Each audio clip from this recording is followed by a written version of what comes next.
Muy buenas noches y bienvenidos a El Gato al Agua. Un tiro. Es la única certeza que tenemos a esta hora del fallecimiento de Miguel Blesa, expresidente de Caja Madrid durante 13 años. Las hipótesis son varias, como saben. Hasta mañana, momento en el que se le va a realizar la autopsia, no vamos a tener la certeza. No sabremos los motivos reales por los que Blesa ha recibido ese tiro que le producía la muerte. Algunas fuentes apuntan al suicidio, otras a un accidente. Pero lo cierto es que tanto un extremo como el otro son difíciles de sostener. No es que sea imposible uno u otro caso, pero sí complicado que se produzcan estas hipótesis. Enseguida les explicaremos el porqué. Las muestras de pésame a la familia no han cesado de producirse. Es una muerte que se produce en unas circunstancias determinadas y yo, lógicamente, lo único que tengo que decir es lamentarlo y transmitir el pésame a la familia. Pues nada, acompañar en sentimiento a toda la familia y nada más. El entorno del financiero se muestra muy sorprendido por los hechos al considerar que a pesar del cambio de vida radical sufrido por el expresidente de Caja Madrid, que recordemos pasó de la cúspide de las finanzas al ostracismo social, decían que Blesa no mostraba signos de depresión a día de hoy ni tampoco de desfallecimiento. Es más, su entorno insiste en afirmar que ante el complicado horizonte judicial que le esperaba, con un posible ingreso en prisión en los próximos meses, habría que esperar a lo que dice el Supremo, Blesa se mostraba optimista, llegando incluso a barajar su posible absolución. Así que vamos a hablar de lo ocurrido hoy y de lo que ha simbolizado Miguel Blesa. Pasó del cielo a los infiernos de una manera traumática. Estuvo salpicado o implicado en los escándalos de las tarjetas Black y de las preferentes, como saben, entre otros asuntos que levantaron mucha polvareda social. Pero Blesa también ha sido víctima de la justicia española. Una justicia lenta, en la que los procesos pueden demorarse durante años sin importar el sufrimiento que ello conlleva a los implicados. Una justicia en la que existe, por ejemplo, arbitrariedad y desproporción en las medidas cautelares que los jueces imponen, por ejemplo, a modo de cárcel preventiva. Y una justicia que permite los juicios mediáticos, no por las detenciones con cámaras y taquígrafos, como ocurrió ayer, por ejemplo, con Miguel Ángel Villar, sino por permitir que se cometan delitos como es la revelación de secretos con la filtración, en muchos casos, de, los sumarios que están bajo secretos. Bueno, también vamos a prestar especial atención al drama que ha tenido que vivir Claudia, una mujer de 96 años que el pasado lunes estuvo más de 8 horas, y se dice pronto, en los pasillos de urgencias del Hospital de Valme, en Sevilla, hasta que finalmente ingresó en observación. A Claudia ya le habían dado la extrema unción, debido a su avanzada edad y su delicado estado de salud. Pero ni eso sirvió para agilizar su atención médica. A media tarde, cuando empezó a tener algo de hambre, su nieto solicitó algo de comer para su abuela, pero desde el hospital le contestaron que no había nada preparado para ella. Cristian, así es como se llama el nieto, tuvo que salir del complejo hospitalario para comprarle el típico potito de bebé, subir otra vez al hospital y dársela a su abuela. Hablaremos con él esta noche para que nos cuente el drama que tuvo que soportar Claudia y nos plantearemos si es admisible o no que en pleno siglo XXI en España ocurran este tipo de cosas en nuestra sanidad. Y por último, de la crónica, del delirio separatista, hoy ya hemos conocido la intención oculta en la remodelación de cargos en el gobierno catalán de la semana pasada. El nuevo consejero del Interior ha garantizado que la Policía Autonómica Catalana, los Mossos d'Esquadra, van a permitir que el próximo 1 de octubre se vote con libertad y seguridad en el referéndum. La Policía de Cataluña se rige por la ley. La Policía de Cataluña no es diferente de cualquier otra policía y la Policía de Cataluña, pues entre sus funciones, si hay unas elecciones, también tiene la salvaguarda de la seguridad y permitir que cualquier ciudadano pueda votar. Bueno, palabras pronunciadas el mismo día en el que hemos conocido que el Tribunal de Cuentas ha acelerado, digamos, lo que era un secretavoces, que Artur Mas, que Joana Rigau, que Francesc Homs deban responder de alguna manera y pagar lo que costó la consulta del 9 de noviembre de 2014. En total 5,1 millones de euros que, en caso de seguir adelante esta decisión del Tribunal de Cuentas y de que se constate que existía una responsabilidad contable, pues a quien ven en sus pantallas, Artur Mas, se le podría exigir el pago de una fianza que cubra los gastos de aquella consulta ilegal. Les presento ya a la mesa que nos acompaña esta noche en el Gat al Agua. Está con nosotros Julio Llonada, a quien ya saludamos. Julio, buenas noches. Muy buenas noches, Bonanit. Gracias por estar en el Gat al Agua. Hacía tiempo que no venía por aquí. Por lo menos esa sensación me da a mí. Te da la sensación, pero fue el lunes de la semana pasada. Bueno, 10 días, desde luego. 10 días. Bueno, eso quiere decir que la audiencia le extraña, o sea que eso es positivo. Eso es bueno. No me extraña tanto de la presencia del alcalde, a quien ya saludamos. Borja Gutiérrez, alcalde de Brunete, muy buenas noches. Muy buenas noches. Bonita corbata. Bonita corbata, además comprada cerca de aquí. Eso quiere decir que el entorno de intereconomía mejora a mi gusto.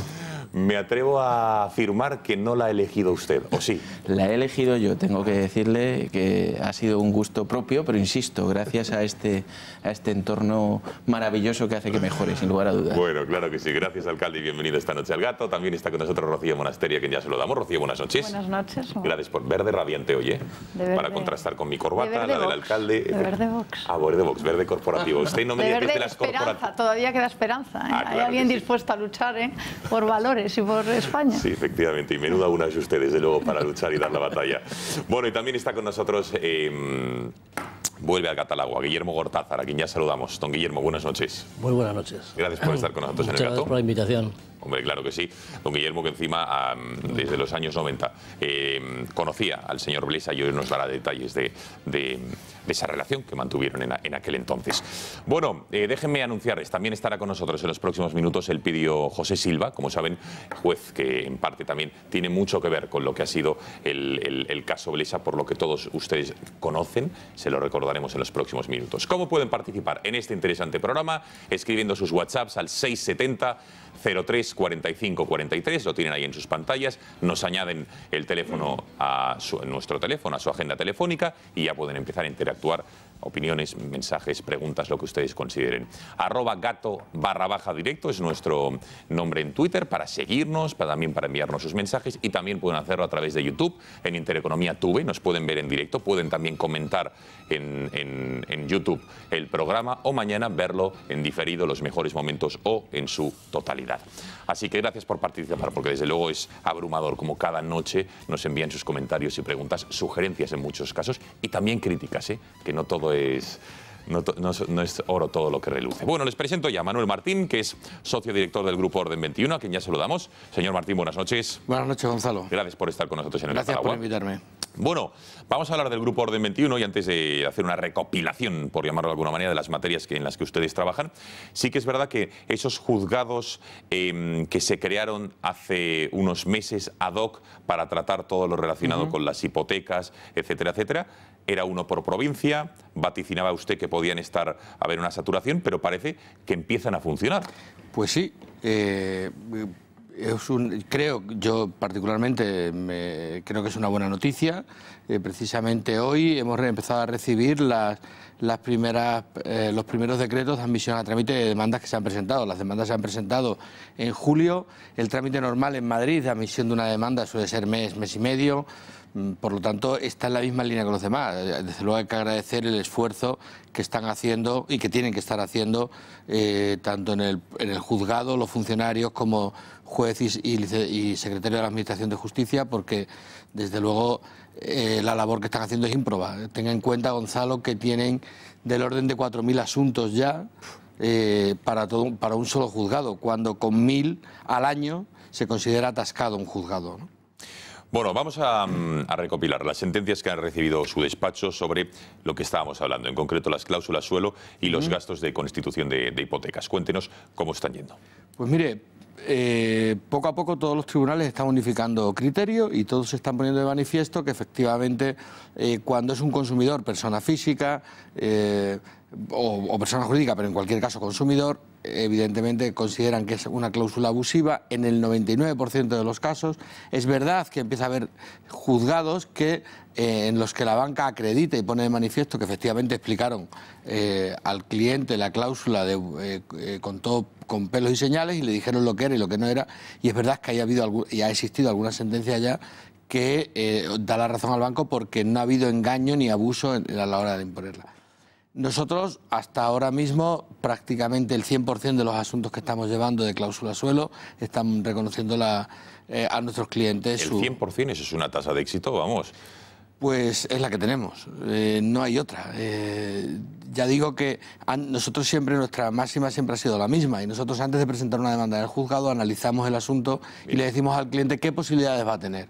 Y teniendo en cuenta las posibilidades que nosotros creemos que va a tener, él decide, es el que toma la decisión. Por cierto, de las nuevas hipotecas que se están firmando, ¿qué recomendaría usted desde el Grupo Orden 21 a todas aquellas personas que estén pensando en firmar una nueva hipoteca, pero que éstas sigan incluyendo esas famosas cláusulas suelo, o bueno, algunas quizá no, pero sobre todo los gastos de constitución de la hipoteca que se siguen todavía haciendo, que los pague el cliente? Yo recomendaría siempre lo mismo. En cuanto a los gastos de constitución de hipoteca, siempre se tiene que recomendar lo mismo, que intenten negociar con el banco.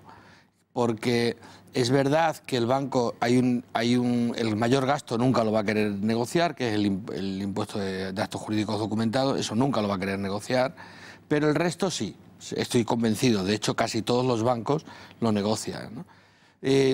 Yo en un primer momento recomendaría eso. Otra cosa que están haciendo los bancos es, siempre van por delante de la ley, cuando ya les han anulado la posibilidad de que la cláusula suelo se anula, como está ocurriendo, lo que hacen es, todos saben que en una hipoteca con interés variable, una parte es el interés variable, el Euribor, y otra parte es el sistema diferencial que tiene, el índice diferencial, que es, un ejemplo, Euribor más 3 puntos. Esos 3 puntos, lo que está haciendo ahora la banca es que el suelo lo fija en el diferencial y no lo fija en la cláusula suelo. O sea, no lo fija en el tipo de interés, de manera que no sufre ningún perjuicio, perdón, no hay ningún perjuicio para el tipo de interés, pero a usted se lo siguen limitando al 5%, al 3%, al que quieren ellos, ¿no?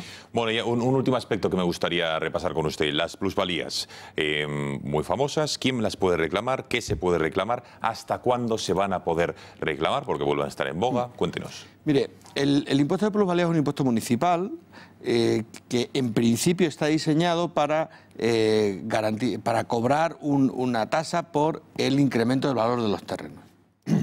¿Qué ocurre? Que los ayuntamientos nunca se han parado a pensar si ese incremento era cierto o no, y se han limitado a aplicar las correspondientes tasas sobre el valor que figuraba en la venta posterior que se hubiera realizado, ¿no?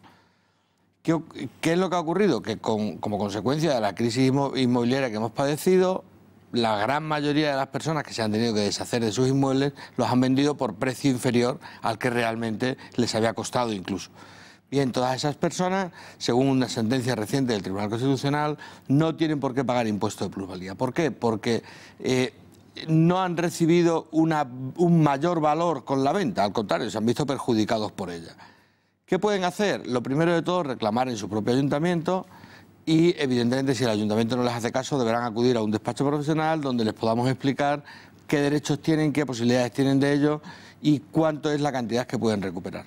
Y a partir de ahí empezaremos la vía administrativa y, si por desgracia con ello no es suficiente, pues tocará la vía judicial. Bueno, gastos de constitución de la hipoteca, cláusula suelo y el impuesto de plusvalía y muchos otros asuntos que trata este despacho, la compraventa sobre plano, por ejemplo. GrupoOrden21.es, con las 3 W delante, es la página web, o pueden llamar si quieren más información al 91 806, lo ven en sus pantallas, 0396. 91 806 0396. Manuel Martín, muchísimas gracias por haber estado esta noche en el Gatalagua. Gracias a ustedes. Y muy buenas noches.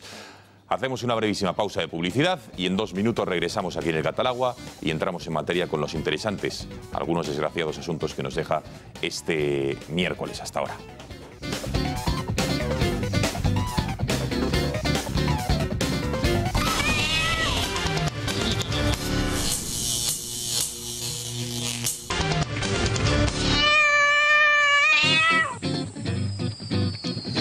Bueno, aquí seguimos en el Gatalagua. Vamos a tratar, si les parece, un asunto que les comentábamos al comienzo del programa, en la presentación del mismo. Y es el caso de Claudia, una señora de 96 años que el pasado lunes decidió acudir a un hospital, en el hospital de Valme, en Sevilla. Ingresó en observación y luego fue trasladada a otro.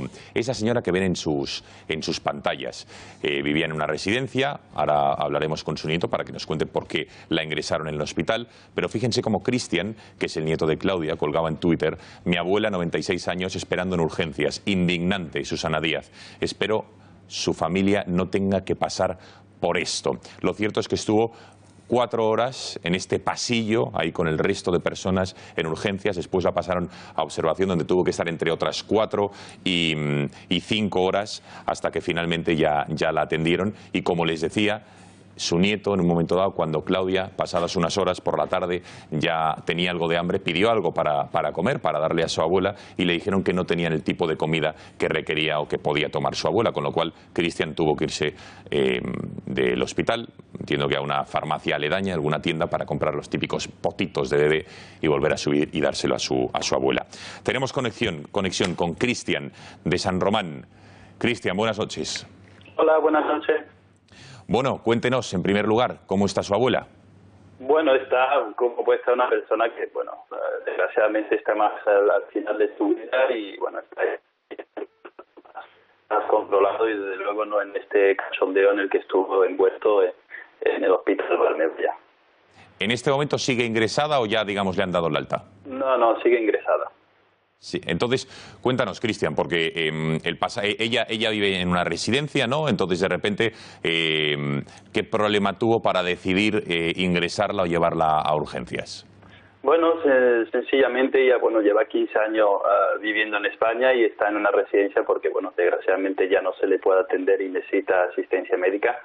Y bueno, decidimos el lunes, porque ya estamos viendo que estaba, pues, estaba ya apagada, darle los últimos, bueno, la extrema unción, ¿no? Y al final pasó el médico después y vio que estaba deshidratada y, bueno, pensaron que era importante que fuera al hospital para, por lo menos, que muriera en condiciones humanas, ¿no? Y al final la sorpresa fue que al llegar allí la metieron en una sala llena de gente, en las condiciones, pues, que entendemos nosotros infrahumanas, y la verdad es que yo nunca pensé que iba a montar yo todo ese revuelo en las redes sociales, la verdad. Y bueno, eso es lo que nos encontramos, ¿no? Y horas y horas allí, después, ¿no?, le dicen que la pasaran a observación y más horas allí, y bueno, ya tuvo más suerte y la metieron en el pasillo al fondo a la izquierda, y ya la gota que, ya lo peor ya es cuando el médico te dice ya puede comer su abuela, y como mi abuela no habla español, le queríamos comentar lo que le iban a dar. Nos dice que desgraciadamente no hay nada planificado de darle, que no tiene nada. Es que sinceramente es que no tenían ni un yogur ni una sopa. Entonces, pues me tuve que ir a una tienda que hay por ahí en el hospital y comprar un potito, un yogur, un zumo, y se lo dimos nosotros mismos, porque por supuesto no hay tampoco nadie que pueda atender. Y eso fue lo que pasó, la verdad. Cristian, ¿cuáles eran los argumentos, las excusas, las explicaciones que os daban desde el hospital? Entiendo yo que el personal sanitario no tenía ningún tipo de culpa, porque esto al final es una cuestión de gestión, pero ¿cuáles eran los motivos para tener a tu abuela 8 horas en los pasillos? Pues simplemente que no tienen recursos, que hay mucha gente, que hay mucha cola, y que entenderían que su estado era prioritario frente a otros casos, ¿no? Y sobre todo lo que insisto es que es una situación desagradable para nosotros de tener a nuestra abuela ahí, pero también aparte creo que no es agradable para nadie ir a una sala de espera y tener que tener una persona, pues, medio moribunda, o en fin, en el estado que está mi pobre abuela ahí. Tampoco no creo que tenga sentido que haya niños de 20 años o niños de 15 años allí con un el tobillo y al lado una persona así, ¿no? Entiendo entiendo, Cristian, que el ambiente en la sala de urgencias, en los pasillos, debía ser de tensión, de desesperación, porque si bien es cierto que el caso de tu abuela es el más llamativo, porque es una mujer mayor, porque la fotografía ya habla por sí sola, pero entiendo que también había casos de una determinada urgencia, con lo cual mucha desesperación, ¿no? Sí, no, es que allí estaba, no es que mi abuela no es que fuera la peor, bueno, a ver, a lo mejor por llamar la atención la edad, pero es que había gente allí también, pues, en estado que es vergonzoso que estuvieran allí. Pues mi abuela ayer pasó lo mismo, con la cadera rota, y yo también con el tobillo roto. En fin, que al final lo que fastidia es que nos venden la sanidad andaluza como algo, la joya de la corona, y al final resulta que estamos en la situación y ya, sí, que se tarde más una prueba, un análisis, todavía, pero que no tengan un maldito yogur. Fue de lo que yo personalmente pago como impuesto en este país, ¿vale? No tengan un maldito yogur me parece indecente, al menos.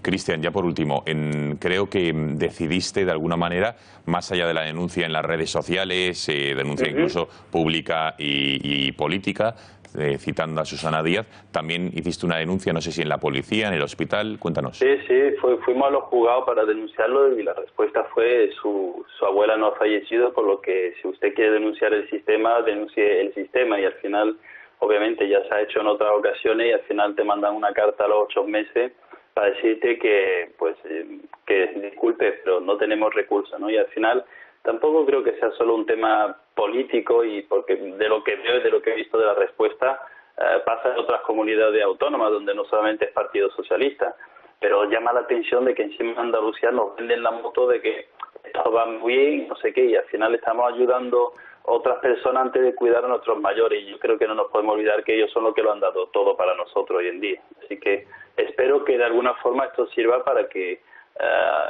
haya alguna reacción. Desde luego el Hospital Balme ya se ha puesto en contacto con nosotros. Bueno, intentaré reunirme con ellos para ver qué se puede hacer para ayudar de cara al futuro, pero espero que esto haga reaccionar a alguien, y si Susana Díaz quiere sentarse conmigo a tomar un café, yo la invito, porque entiendo que no tendrán ni para café, vaya.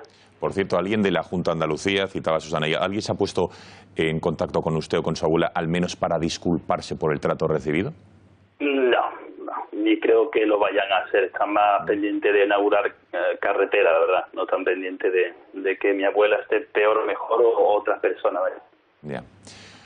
Cristian de San Román, muchísimas gracias por este testimonio valiente, y que desde luego que está claro que no es el único el caso de tu abuela, pero sí que hoy o estos días te estás erigiendo en el portavoz de muchísimos ciudadanos, ya no solo andaluces, que sí, principalmente, sino del resto de España, que están sufriendo situaciones similares a las de tu abuela. Gracias por habernos atendido y muy buenas noches. No, pues de nada, gracias a todos por la difusión, y mi familia agradecida, de verdad. Muchas gracias. Ánimo y recuerdos, y un fortísimo abrazo tanto a ti como a tu abuela. Buenas noches. Venga, gracias. Chao. Bueno, hacemos una brevísima pausa de publicidad y analizamos la situación de la sanidad, en este caso de la andaluza, porque desde luego a mí me parece inconcebible, indignante que se produzcan casos como estos, en lo que supuestamente es una sanidad que se pagan con todos los impuestos y que debería estar a la altura de un país como es España en pleno siglo XXI. Publicidad, 2 minutos y estamos de vuelta.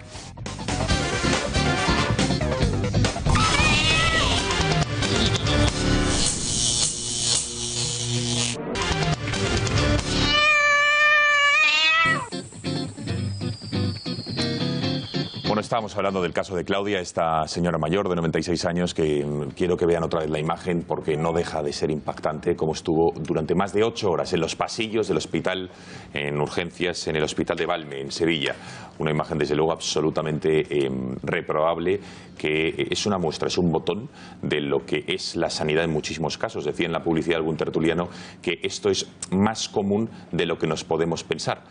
Bueno, Claudia es su caso, le deseamos una pronta recuperación, aunque su nieto, que acaba de entrar en directo, nos ha dicho que ya está en la etapa final, digamos, de su vida, pero aún así no es aceptable que una señora reciba este trato. Ahí fíjense, la pobre señora absolutamente necesitada de atención médica, 8 horas a la espera de ella en el hospital. Bueno, ¿alguna reflexión al respecto de esta imagen y de la sanidad? Bueno, lo decía ahora mismo el nieto, ¿no? Decía que ocurre en otras comunidades autónomas, efectivamente, y por desgracia ocurre en algunas otras, como por ejemplo en Cataluña, en la que están más preocupados de sustituir consejeros por su afán independentista, pero no por su posibilidad de gestión. Es decir, como pasa, por ejemplo, en educación, que siguen todavía estando en barracones, o el último caso, el consejero de Interior, con el único propósito, como todos conocemos, de tratar de mantener ese pulso con la secesión. Pero el caso de Cataluña, en cuanto a la sanidad, también refiere un 18% de menos camas en la segunda quincena de agosto. Andalucía, aparte de estar mal gestionada en cuanto a la sanidad se refiere, luego ha cometido una serie de tropelías. Este caso no es un caso excepcional, puesto que el año pasado Andalucía fue, además quedó así registrado, el peor año, el peor verano en cuanto a camas o a sustitución o a eliminación de camas se refiere. Se eliminaron, para que la gente tenga claras las cifras, 2.500 camas en ese verano. se cerraron, digo para el verano que se cerraron el 55% de los quirófanos y se cerraron el 80% de los centros de salud por la tarde. Hace poco, yo creo que ha sido hoy o ayer, el portavoz del Partido Popular, Juanma Moreno, decía, y lo decía con bastante criterio, que de los 1.000 millones que va a recibir Andalucía próximamente, podría destinar perfectamente 265 millones a mejorar la sanidad. Por lo menos para poder tener un referente claro, como es el caso de Madrid. En Madrid no solamente se han cerrado en verano camas, ni se han eliminado hospitales, ni urgencias, sino que se aumentan 182 camas y como consecuencia de ese aumento de camas se contratan 371 trabajadores. Es verdad, son interinos, pero se contratan para el verano. Es decir, otro modelo de gestión de sanidad es posible, señora Díaz. Y a mí lo que me sorprende es que sus socios de gobierno, que creo recordar que son estos señores de Podemos, ¿no? Puede ser, o unos parecidos. Ciudadanos. Sí, Pero Ciudadanos, sí. Pero los socios que les permiten bastantes cosas son los de Podemos. No han protestado, no los he escuchado protestar en Andalucía acerca de las deficiencias de sanidad. Ni tan siquiera tampoco les he escuchado a los de Ciudadanos, ya que me pones el balón al pie. Tampoco les he escuchado. Pero en cambio Madrid, que es la segunda sanidad de Europa, no dictaminado por un juez ni por una persona de España, sino por un comisionado europeo, segunda sanidad de Europa después de Estocolmo, estamos todos los días que ha tenido hasta que intervenir y ser reprobado el consejero de Sanidad de Madrid. Estos baremos, además nos viene muy bien, comparar es malo, pero cuando tenemos estos datos tan flagrantes y sobre todo en el verano y con casos tan desgraciados y por desgracia no esporádicos como el que nos acaban de mencionar, es bueno que la gente haga esa introspección y esa reflexión para ver realmente quién es el que está gestionando mal este tipo de servicios. Rocío.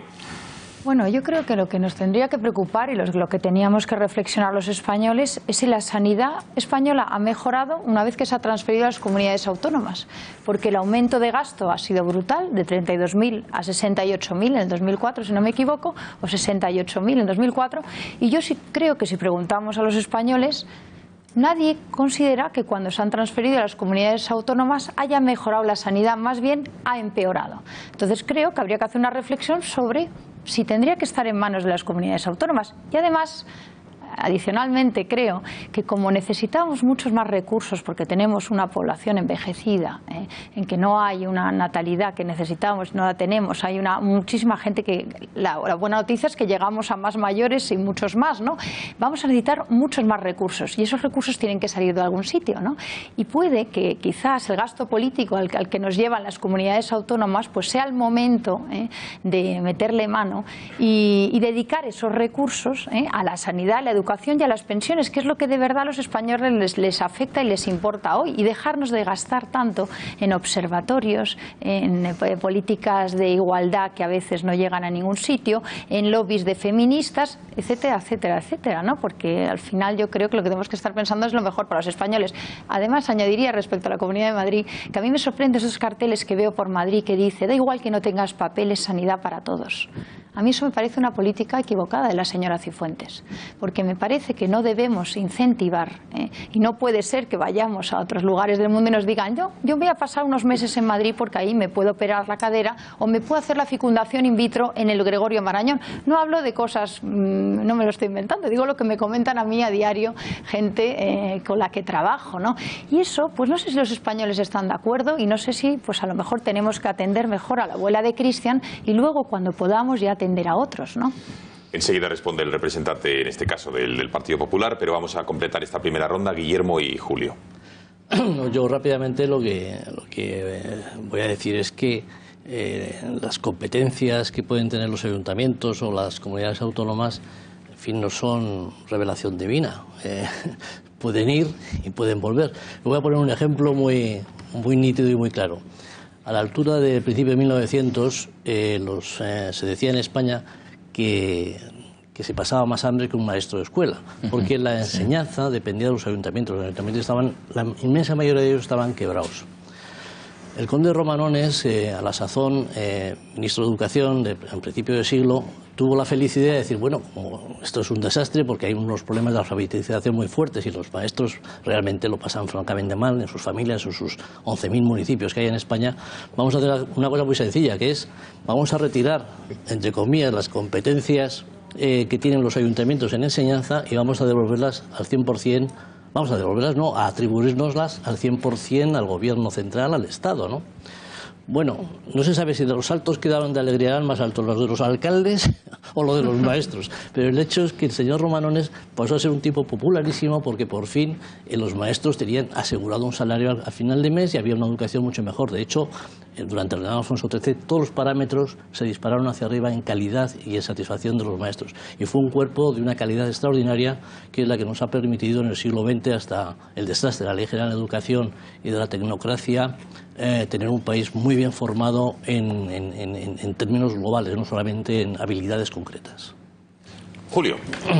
Yo creo que aquí hay varias cosas que se han tocado, algunas de ellas son bastante interesantes, pero a mí en la que me detendría es en la que normalmente le solemos dedicar tiempo a este tipo de cosas cuando las vemos aparecer en redes sociales o cuando salta la noticia en algún medio de comunicación de que pasa X cuestión. El resto de las veces no le prestamos la atención debida a los problemas de sanidad que tiene nuestro país, ¿vale? Que están siempre, saltan a la luz cuando vemos una foto o cuando los medios de comunicación sacan una noticia como la de la señora en la residencia de mayores que se cae, se queda la pierna aprisionada aquí en la residencia de Arganda, tardan media hora porque había un enfermero y 4 auxiliares para 439 plazas y al final le tienen que amputar la pierna, la señora después de la amputación de la pierna ha fallecido y la respuesta por parte de los políticos es que los protocolos se cumplen. O en la Comunidad Valenciana, con Compromís, una señora también se cae en una residencia también pública y tardan muchísimo tiempo en encontrarla. El enfermero, para hacer una denuncia, primero hace una fotografía y Mónica Oltra carga contra el enfermero porque dice que en lugar de hacer fotografías lo que debería estar haciendo es atendiendo a la gente porque hay unos protocolos y funcionan. Al final, lo que los políticos, con lo que los políticos escudan con estas cosas, con los protocolos que funcionan, con los ratios que se cubren, con los sistemas que parece ser que funcionan, con las cifras que tienen cubiertas de camas y demás, lo que se los olvida es que en estos casos estamos hablando de personas reales. Y a los familiares no podemos responderles con que existen unos protocolos o unas colas o unos números de presupuestos que son los que tienen y que al final, como ella resulta que en el protocolo no estaba lo suficientemente enferma, pues lo que se le está atendiendo es lo que marca el protocolo que tiene que ser y no se puede quejar. Y si quiere quejarse, pues que hable con el inspector, pero como no se ha muerto, además, pues no podían hacer nada más. Eso lo ¿no? he dicho, sí. Es que si se muere no va a poder hablar. Claro, es que es una barbaridad cuando estamos hablando de personas mayores, además, que llevan toda la vida contribuyendo, toda la vida trabajando, que se merecen una etapa final feliz, que estemos tratándoles de la manera que se les está tratando. Y cuando al final hablas del tema de sanidad, te dicen que es que los presupuestos son los que son, que están comprometidos, y como al final son las gallinas que entran por las que salen, si tú quieres dedicar más presupuestos a gasto social o quieres dedicar más presupuestos a protección o a sanidad o a los mayores, tienes que detraerlo de otras cosas. Y entonces viene el tan cacareado, venga, ¿y tú de dónde lo quitarías? ¿No? Te ponen a ti en el lugar de ellos. ¿De dónde lo quitarías tú para dárselo a este tipo de cosas? Entramos en un tema complejo y me gusta que hayas tocado además el tema de las vacaciones sanitarias porque nos pone en una situación compleja además, es decir, no es solo que tengamos gente de otros países que viene a España en general, no solo a la Comunidad de Madrid, a tratarse de ciertas cosas que en sus países no les cobran, sino que luego los protocolos que tenemos para con esos países, pasarles el cobro de la atención que se ha realizado aquí es prácticamente imposible. Y no pagan nunca. Con Inglaterra, con Francia, con Alemania, tenemos deudas brutales de gente que se dedica a hacer vacaciones sanitarias. Se coge los meses de vacaciones y se viene aquí a operarse de cosas que en sus países no les cobran. Pero eso sigue existiendo a día de hoy. Sigue funcionando y a veces está organizado. Es decir, no se trata de una persona que decida hacerlo, sino que tienen organizado un tipo tour. Me voy, ¿a qué hospital tengo que ir? Hay agencias en los países que se dedican a hacer ese tipo de cosas. A ver, el alcalde niega la mayor. Y sacan dinero de eso, alcalde. O sea, es vergonzoso. No digo que pasa aquí en Madrid, pasa en España. Madrid también. En general. Bueno, yo creo, vamos a ver, yo desconozco si hay agencias que se dedican a esto y además me parecería bochornoso que además lo publicitaran en los países de origen porque dice muy poco, sobre todo si son países de Europa. Es decir, pues dice muy poco de Inglaterra en este caso. Claro, dice muy poco. Sí que es cierto que ocurre que hay gente de otros países que se opera en España. Decía Rocío que en los carteles de la Comunidad de Madrid dice que, o sea, hay una leyenda que pone propone Sanidad Universal, bueno, pues y que además la gente viene con esos tours que ven a operarse aquí. Bueno, yo creo que eso lo que referencia es que precisamente la sanidad en España es bueno, es la número 1, y concretamente en Madrid, porque seguramente Andalucía con esos tiempos de espera no irían. Yo no creo que sea un problema de transferencia de las comunidades autónomas al Estado, sino de saber gestionar. En los últimos años en Madrid, y por no referenciar ni partidos políticos ni nada, pero en los últimos años en Madrid se han abierto 50 centros de salud y se han abierto 6 nuevos hospitales. Actualmente, 8 de cada 10 euros que se ingresan en Madrid se dedican a las políticas sociales. Y dentro de esas políticas sociales, especialmente, veía mensajes ahí que decían que a los ancianos no les preocupan a los políticos. Pues no es verdad, señor, no sé qué, o señora, no sé quién habrá escrito ese mensaje, pero no es verdad. Yo le pongo el ejemplo que conozco, que es aquí en Madrid. En la ley de dependencia, al haber transferido las valoraciones a los ancianos, al haber transferido esas valoraciones a los ayuntamientos, en 3 meses, un anciano en Madrid, entre 3 y 4 meses, puede estar perfectamente valorado. Y una vez está valorado, ya automáticamente tiene si necesita un máximo grado de dependencia, tiene un centro que lo acoge con una determinada subvención que suele sufragar una parte muy importante del coste de ese centro. Esto no funciona así en otras comunidades autónomas. Claro que hay otras comunidades autónomas que desprecian esto. Claro, es que si en Andalucía a lo mejor lo que va destinado a la sanidad, a lo mejor lo destinamos a sufragar o a comprar voluntades en según qué áreas de negocio, pues claro que ocurre, porque creo recordar casos como lo de los ERES, que era dinero que iba destinado, en algunos casos, incluso los cursos de formación, a los propios trabajadores. Por eso digo que, por ejemplo, Madrid va a invertir 130 millones de euros hasta 2019 en infraestructuras hospitalarias. Yo aprovecho para que alguien me diga cuál va a ser el dinero que va a invertir el Partido Socialista en Andalucía, pero insisto, a mí me gustaría ver al resto de grupos de la oposición que se rasgan las vestiduras como Superman cuando se cambiaba en una cabina telefónica, que estos datos los saquen a la palestra. Y no contentos con eso, lo de Madrid no nos gusta. Bueno. Venga, Rocío, breve comentario. Hombre, que tenemos que abordar. Nos gustaría, sobre todo los españoles, ser iguales, da igual donde naciéramos, en la comunidad autónoma que naciéramos, y eso no está garantizado. Hay una brecha en sanidad del 100 a 170% en sitios como, por ejemplo, en Extremadura, ¿no? Y eso es injusto para muchos españoles, y que se garantizara unos mínimos a todos los españoles, y eso hoy no está garantizado. Por otra parte, si la Comunidad de Madrid está tan boyante, yo le invitaría a que diera salud bucodental a todos nuestros niños, que a las madres nos encantaría no salir del dentista todos los días con una factura de 400 euros. Eso yo le invito a que lo propongan. No es una cuestión de estar bollante. Yo no he dicho que esté bollante, he dicho que destina una gran parte de sus recursos a la sanidad y servicios sociales. Y a lo mejor con la crisis demográfica que tenemos, con la crisis demográfica que tenemos, sería estupendo dedicarnos menos a financiar y a pagar y a dar gratis el aborto, a todas las madrileñas, y en cambio dedicarnos más a la sanidad. Rocío, eso es demagogia. Nos vendría muy bien. Eso es demagogia. No, Rocío, no es demagogia, es una política sencilla, concreta, y una propuesta concreta. Demagogia o no, lo que es cierto es que esto ocurre, que se financian, oye, y cambios de sexo, y el aborto, y eso se hace con el dinero de todos los madrileños, y sí que es verdad, unas gafas para una persona mayor, la dentadura que hablaba, los pañales, cualquier otra cosa, eso, querido alcalde, no sé si es el tema de debate o no, pero desde luego eso ocurre. Dicho lo cual, vamos a pasar páginas, si les parece vamos a abordar el asunto principal del día. Miguel Blesa, como saben, fallecía esta mañana en una finca en Córdoba. Lo encontraban ya muerto, con un tiro en el pecho, en esta finca de Puerto del Toro.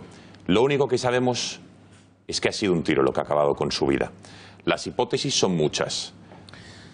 La primera de ellas es que puede haber sido un accidente, había ido a cazar, llegaba anoche, pasadas las 2 de la mañana, a esta finca cordobesa.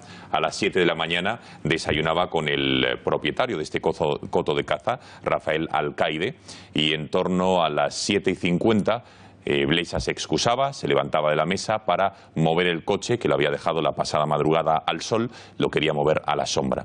Y al cabo de unos minutos se oyó un disparo. Es todo lo que de momento se sabe. Hasta mañana, que es cuando se va a celebrar, a realizar, perdonen, la autopsia, no vamos a tener más datos. Sí que es verdad que ahora algunos medios de comunicación están publicando que Blesa tan solo llevó a esta finca su rifle. No llevaba ningún tipo de maletín ni de maleta con pertenencias, etcétera, etcétera. Eso puede no significar nada porque la finca donde iba era una finca de un íntimo amigo suyo, podía tener ahí cualquier tipo de pertenencia, etcétera, etcétera. Pero bueno, son datos que les vamos a ir revelando conforme vaya pasando la noche y tengamos más novedades. Vamos a repasar en el siguiente reportaje qué es lo que ha ocurrido hoy. A falta del levantamiento del cadáver y la posterior autopsia, todo parece indicar que se trata de un suicidio con arma de fuego. Según fuentes policiales, Blesa se habría pegado un tiro en el pecho con una escopeta de caza. El expresidente de Caja Madrid, un experto cazador, tenía las licencias D y E para un total de 15 armas. La tesis del suicidio es la que las autoridades barajan como opción más probable y así lo ha apuntado el alcalde de la localidad donde se encuentra la finca. Sí, lógicamente ha sido un suicidio. ¿Usted cree que es una cosa más o menos confirmada? No creo, yo ya lo sé. El lugar del suceso es Villanueva del Rey, en Córdoba. La finca donde ha muerto no era de su propiedad, pero solía ir con frecuencia a cazar en ella. Pertenecía a un amigo al que habría salvado de la quiebra con 406 millones de euros procedentes de Caja Madrid. El cuerpo ha sido localizado en la cochera de la finca cordobesa. En el momento de los hechos, junto a Blesa se encontraban 3 personas: el gestor de la finca y amigo personal del fallecido Rafael Alcaide, un trabajador y el guarda. Las primeras informaciones apuntan a que tras desayunar con el resto de los allí presentes se habría levantado para mover su coche. En ese momento se produjo el disparo. Blesa había llegado solo a la propiedad la noche anterior a las 2 de la madrugada con la intención de pasar unos días allí. Según ha relatado uno de sus amigos en el pueblo, el Independiente no era habitual que llegase a esa hora. También ha explicado que Blesa le preguntó al gestor de la finca, Rafael Alcaide, si tenía el teléfono de su mujer por si por cualquier causa la tenía que llamar. Una afirmación con la que ganaría peso la tesis del suicidio. Según publica el citado medio, de habérsele disparado accidentalmente, lo lógico es pensar que habría tenido lugar en la maniobra de sacar la escopeta del coche. Si, como dijo, pretendía mover el coche, no tiene sentido que hubiera cogido el arma. También apunta el Independiente que normalmente Blesa emplea las armas de la finca para cazar, pero que esta vez decidió llevar la suya propia. Aún así, remarcamos, los investigadores no descartan ninguna hipótesis y hasta mañana que se realice la autopsia no sabremos cómo murió Miguel Blesa. Como ven a estas horas, a las 11 menos 12 minutos de la noche, todas las hipótesis están abiertas. Desde luego que hay muchos indicios que apuntan a que puede haber sido un suicidio, hay muchos otros, pero que es muy complicado. Ahora hablaremos con un experto cazador para que nos explique si es posible suicidarse, quitarse uno la vida con un rifle o con una escopeta. También les hablaremos de las diferencias entre un rifle y una escopeta, porque todavía no se sabe cuál es el arma con la que Blesa recibió un tiro, pero es muy difícil porque, como saben, el cañón tiene una enorme longitud y es muy difícil dispararse a uno mismo. Por otro lado, si uno quiere quitarse la vida, no lo hace presumiblemente disparándose en el pecho, sino que hay otra, porque a lo mejor uno no se la quita, podría quedar medio moribundo, ¿no? Hay otras zonas del cuerpo, como es por ejemplo esta zona de aquí, o abriendo la boca. En fin, lo saben todos ustedes. El tema del accidente, la verdad es que es otra hipótesis que digamos que es francamente complicada, no solo por los índices de accidente que hay en la caza, sino porque al ir a coger un arma en el coche se tienen que dar muchos elementos para que se dispare y que justo den el pecho para quitarse la vida. En fin, enseguida abrimos la mesa de debate, vamos a conectar con un experto cazador, no sé si tenemos ya la conexión telefónica, enseguida la tendremos para que nos explique y nos dé algunos indicios. Saludamos ya a Carlos Berbel, que es director de Confilegal. Carlos, buenas noches. Buenas noches. Gracias por estar nuevamente aquí. Un placer, ya sabes. Enseguida hablaremos de lo que ha sido Blesa, quién fue, su calvario judicial y hasta qué punto podría ser la presión mediática judicial que ha sufrido, etcétera, etcétera. Uno de los motivos por los que se ha desencadenado esta situación, pero está claro que está inmerso en un proceso. Bueno, primeras informaciones que podemos barajar, análisis a la mesa, no sé si Carlos quiere romper el fuego, de qué os parece, a qué os huele lo que ha ocurrido hoy. A mí, si me permites, esta mañana yo he hablado con varios policías, guardias civiles y demás, y todos decían, oye, esto es raro, raro, raro. Porque uno de ellos, por ejemplo, un criminólogo me manda una serie de dudas. Me dice, ¿ustedes madrugarían para suicidarse? Me dice, primero, cuando una persona que va a morir se le ofrece la última comida para que la disfrute, ¿es lógico dejarse el desayuno a medias? Cuando uno se levanta para practicar su mayor afición e ir a una montería, ¿te pegas un tiro antes de ir a disfrutar de tu última montería? Dice, ¿alguien que se quiere suicidar se pega un tiro al lado del coche en vez de hacerlo a puerta cerrada, en la intimidad de una habitación o en la soledad del puesto de caza? ¿Por qué no se dispara en la cabeza, lo cual es mucho lo que tú decías hace un momento, más fácil y más certero con una bala de rifle y lo hace en el pecho, teniendo en cuenta que para suicidarse, dándose un tiro en el pecho, además hay que descalzarse para utilizar el pulgar del pie para apretar el gatillo? Y la última, como con una condena de 6 años, que tenía condena de 6 años y 2 ingresos en prisión, seguía teniendo licencia de armas y 2 licencias, una D y otra E. A ver, esto es lo que se está planteando todo el mundo.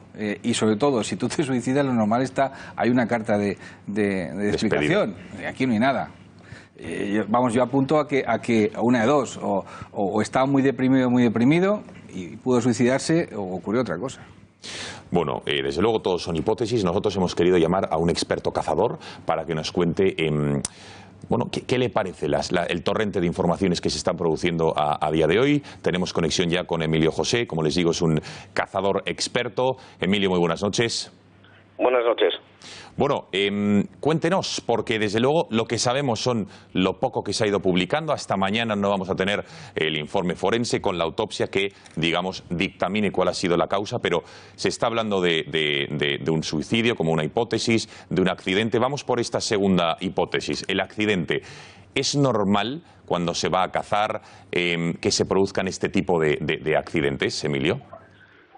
Vamos a ver, yo lo que pienso es que en accidentes de caza sí que se producen, pero no se producen contra la misma persona que lo hace, ¿no? O sea, lo normal es que si se dispara una escopeta, la escopeta dispare en una dirección, pero la lógica es que no dispare en la misma dirección donde está el que ha disparado.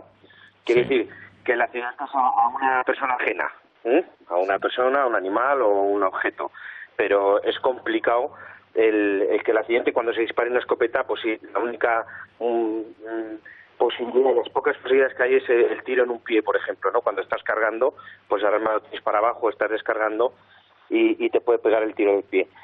Contra el cuerpo, pues es complicado.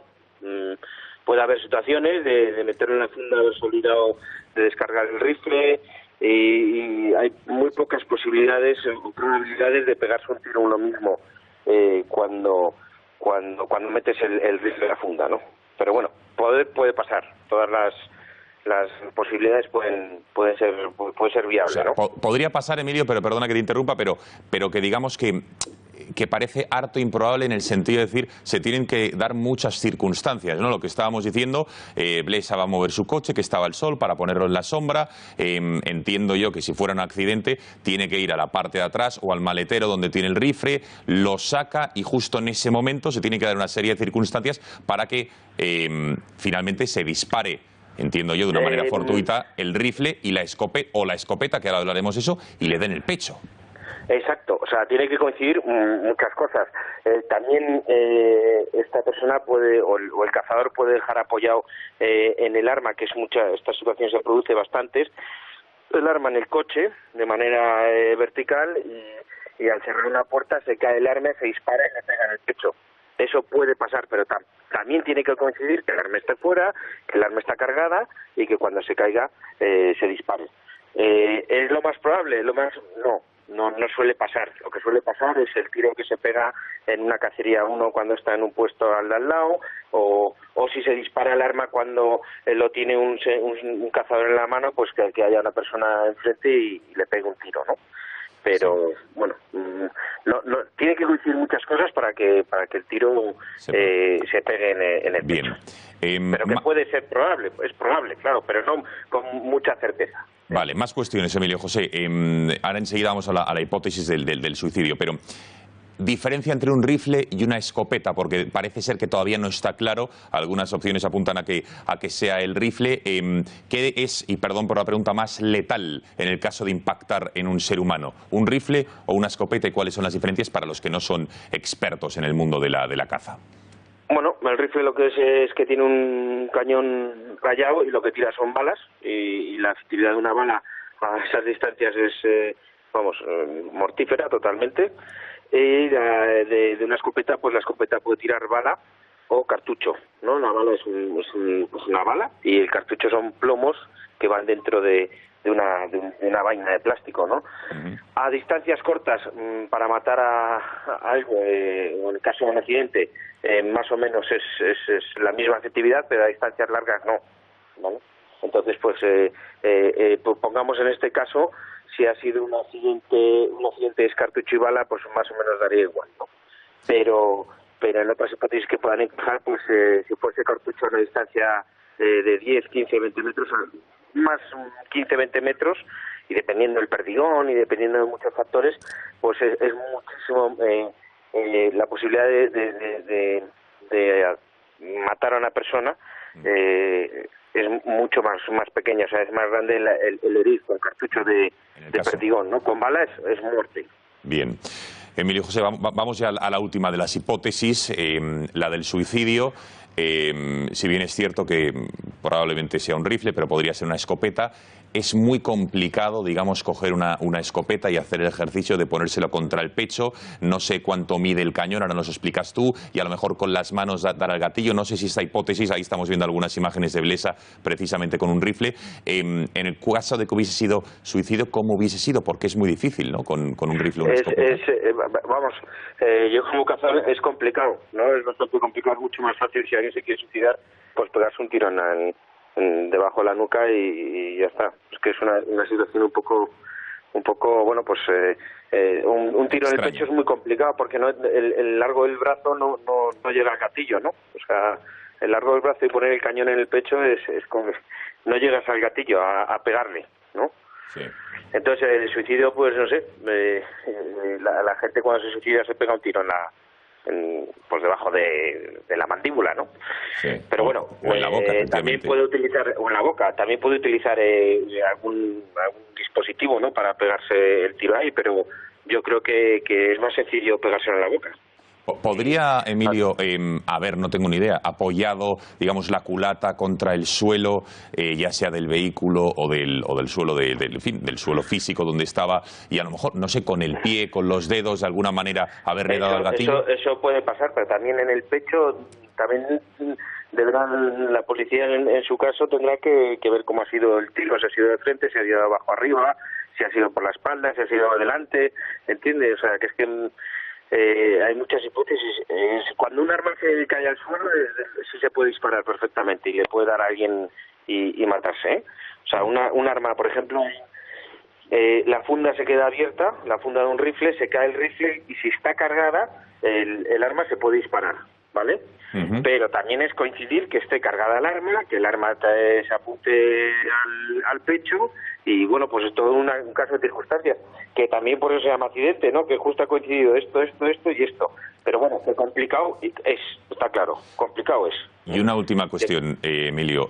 Los cazadores experimentados ya con una larguísima trayectoria en el mundo de la caza, como era el señor Blesa, ¿suelen ser más precavidos por su experiencia o más, digamos, despistados o descuidados? Lo digo por el hecho de que pueda tener una bala en la recámara, o que se haya dejado a lo mejor el rifle, la funda abierta. No sé qué análisis haces tú al respecto. Vamos a ver, todos somos precavidos con las armas, ¿no? Y es un tema muy muy serio. Pues con estos accidentes puedes tener un accidente y cobrar una vida, ¿no? Pero a todos nos puede pasar. Por eso siempre desde pequeños nos educan a que tenemos que ser muy muy cuidadosos con las armas. Pero puede pasar. Por supuesto, le pasa menos al cazador experimentado que al novato, ¿no? O bueno, a lo mejor hay un exceso de confianza y tampoco es rutinario ya, ¿no? El descargar el arma y ver está cargado no es rutinario, a veces te pasa alguna vez, pero puede pasar, ¿por qué no? Pero sí. al cazador experimentado yo creo que hay un margen de posibilidades más pequeño que al novato. Queda clarísimo. Pues don Emilio José, experto en el mundo de la caza, le agradecemos enormemente que haya atendido la llamada del Catalagua en esta noche tan especial. Ha sido un placer. Gracias y muy buenas noches. Buenas noches. Bueno, ¿qué os parece? Hemos querido introducir más elementos y yo creo que esa fuente, los cazadores que nos digan, oye, los que llevan años, como era el caso de Emilio José, que nos digan, bueno, de las diferentes hipótesis que hay, cuáles son las que pueden ser más verosímiles, entendiendo que todos son cábalas hasta que mañana diga el forense. Estamos descartando una también. el asesinato.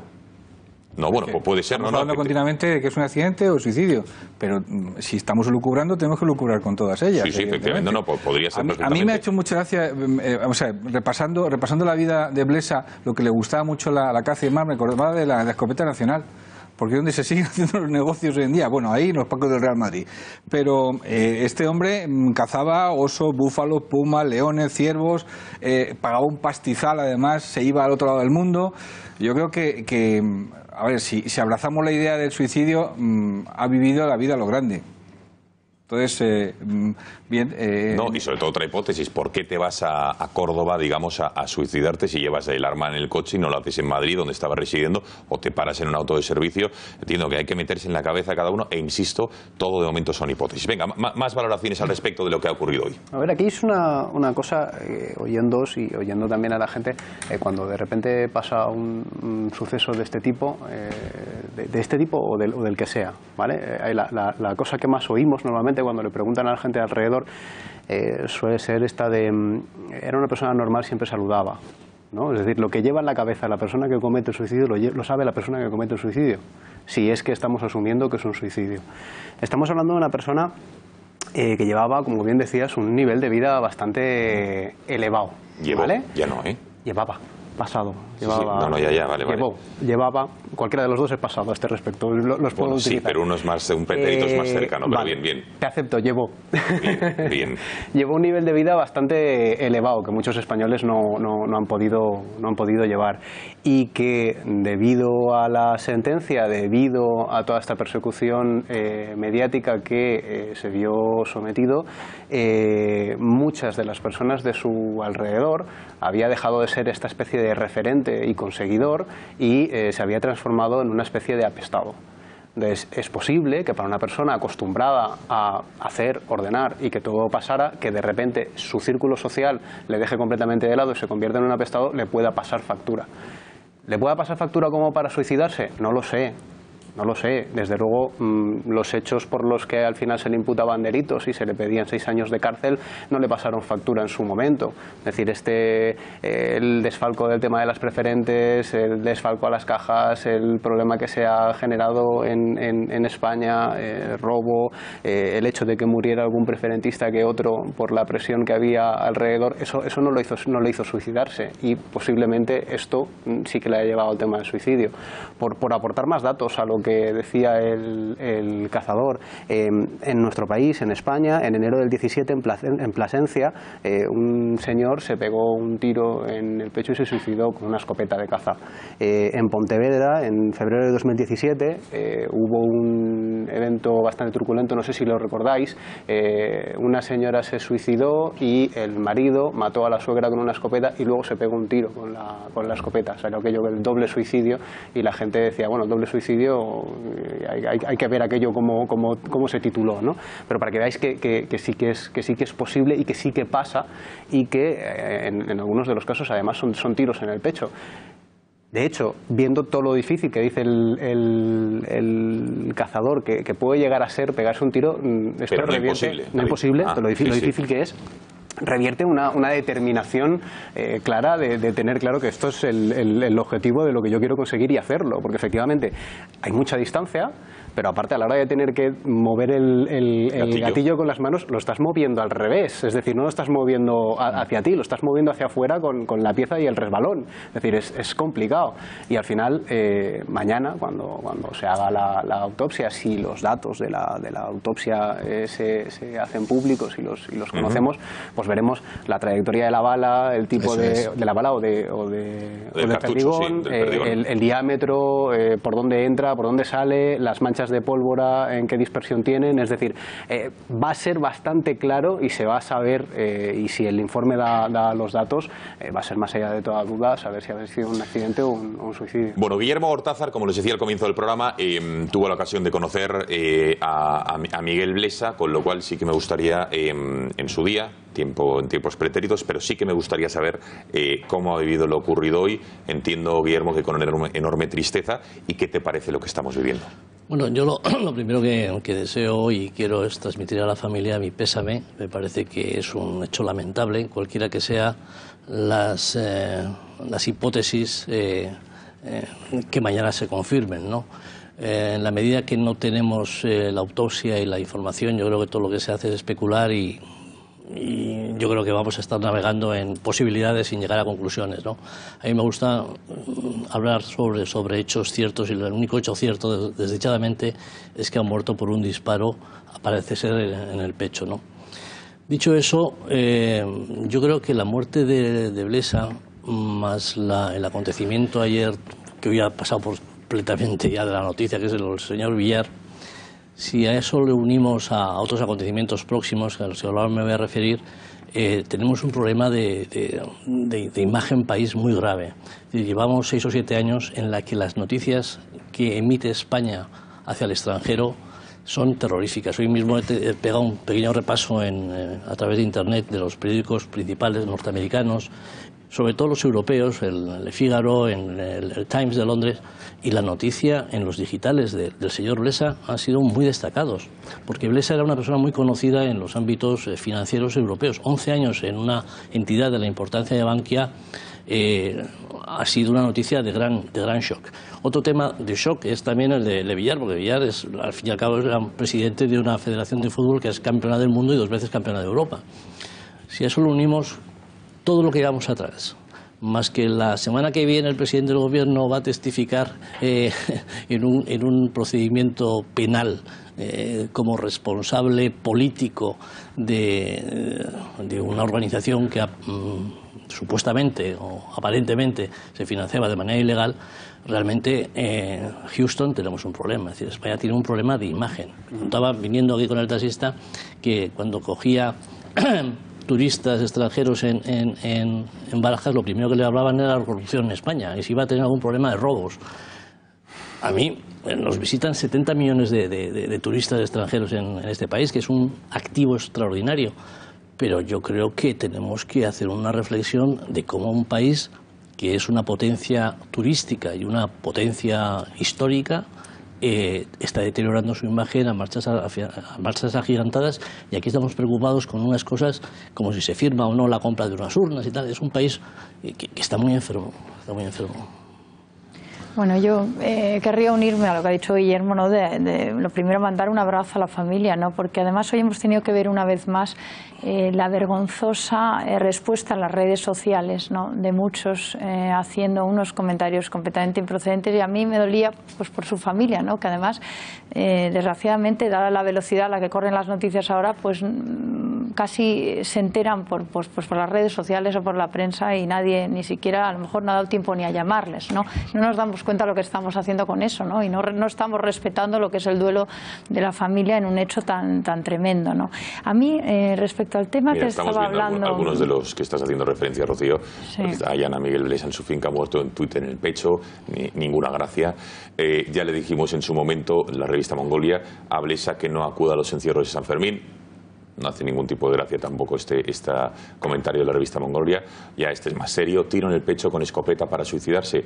Acababa de casarse. Encuentran muerto a Miguel Blesa. Bueno, Maruja Torres, Miguel Blesa, suicidio o accidente. Lo de este hombre no deja de ser una muerte de rico, como los que se caen de una fueraborda, decía Maruja Torres, absolutamente desafortunado. Si se confirma, dice Javier Gallego, la hipótesis del suicidio en la muerte de Miguel Blesa, a ver cuánto tardan en culparnos de su muerte.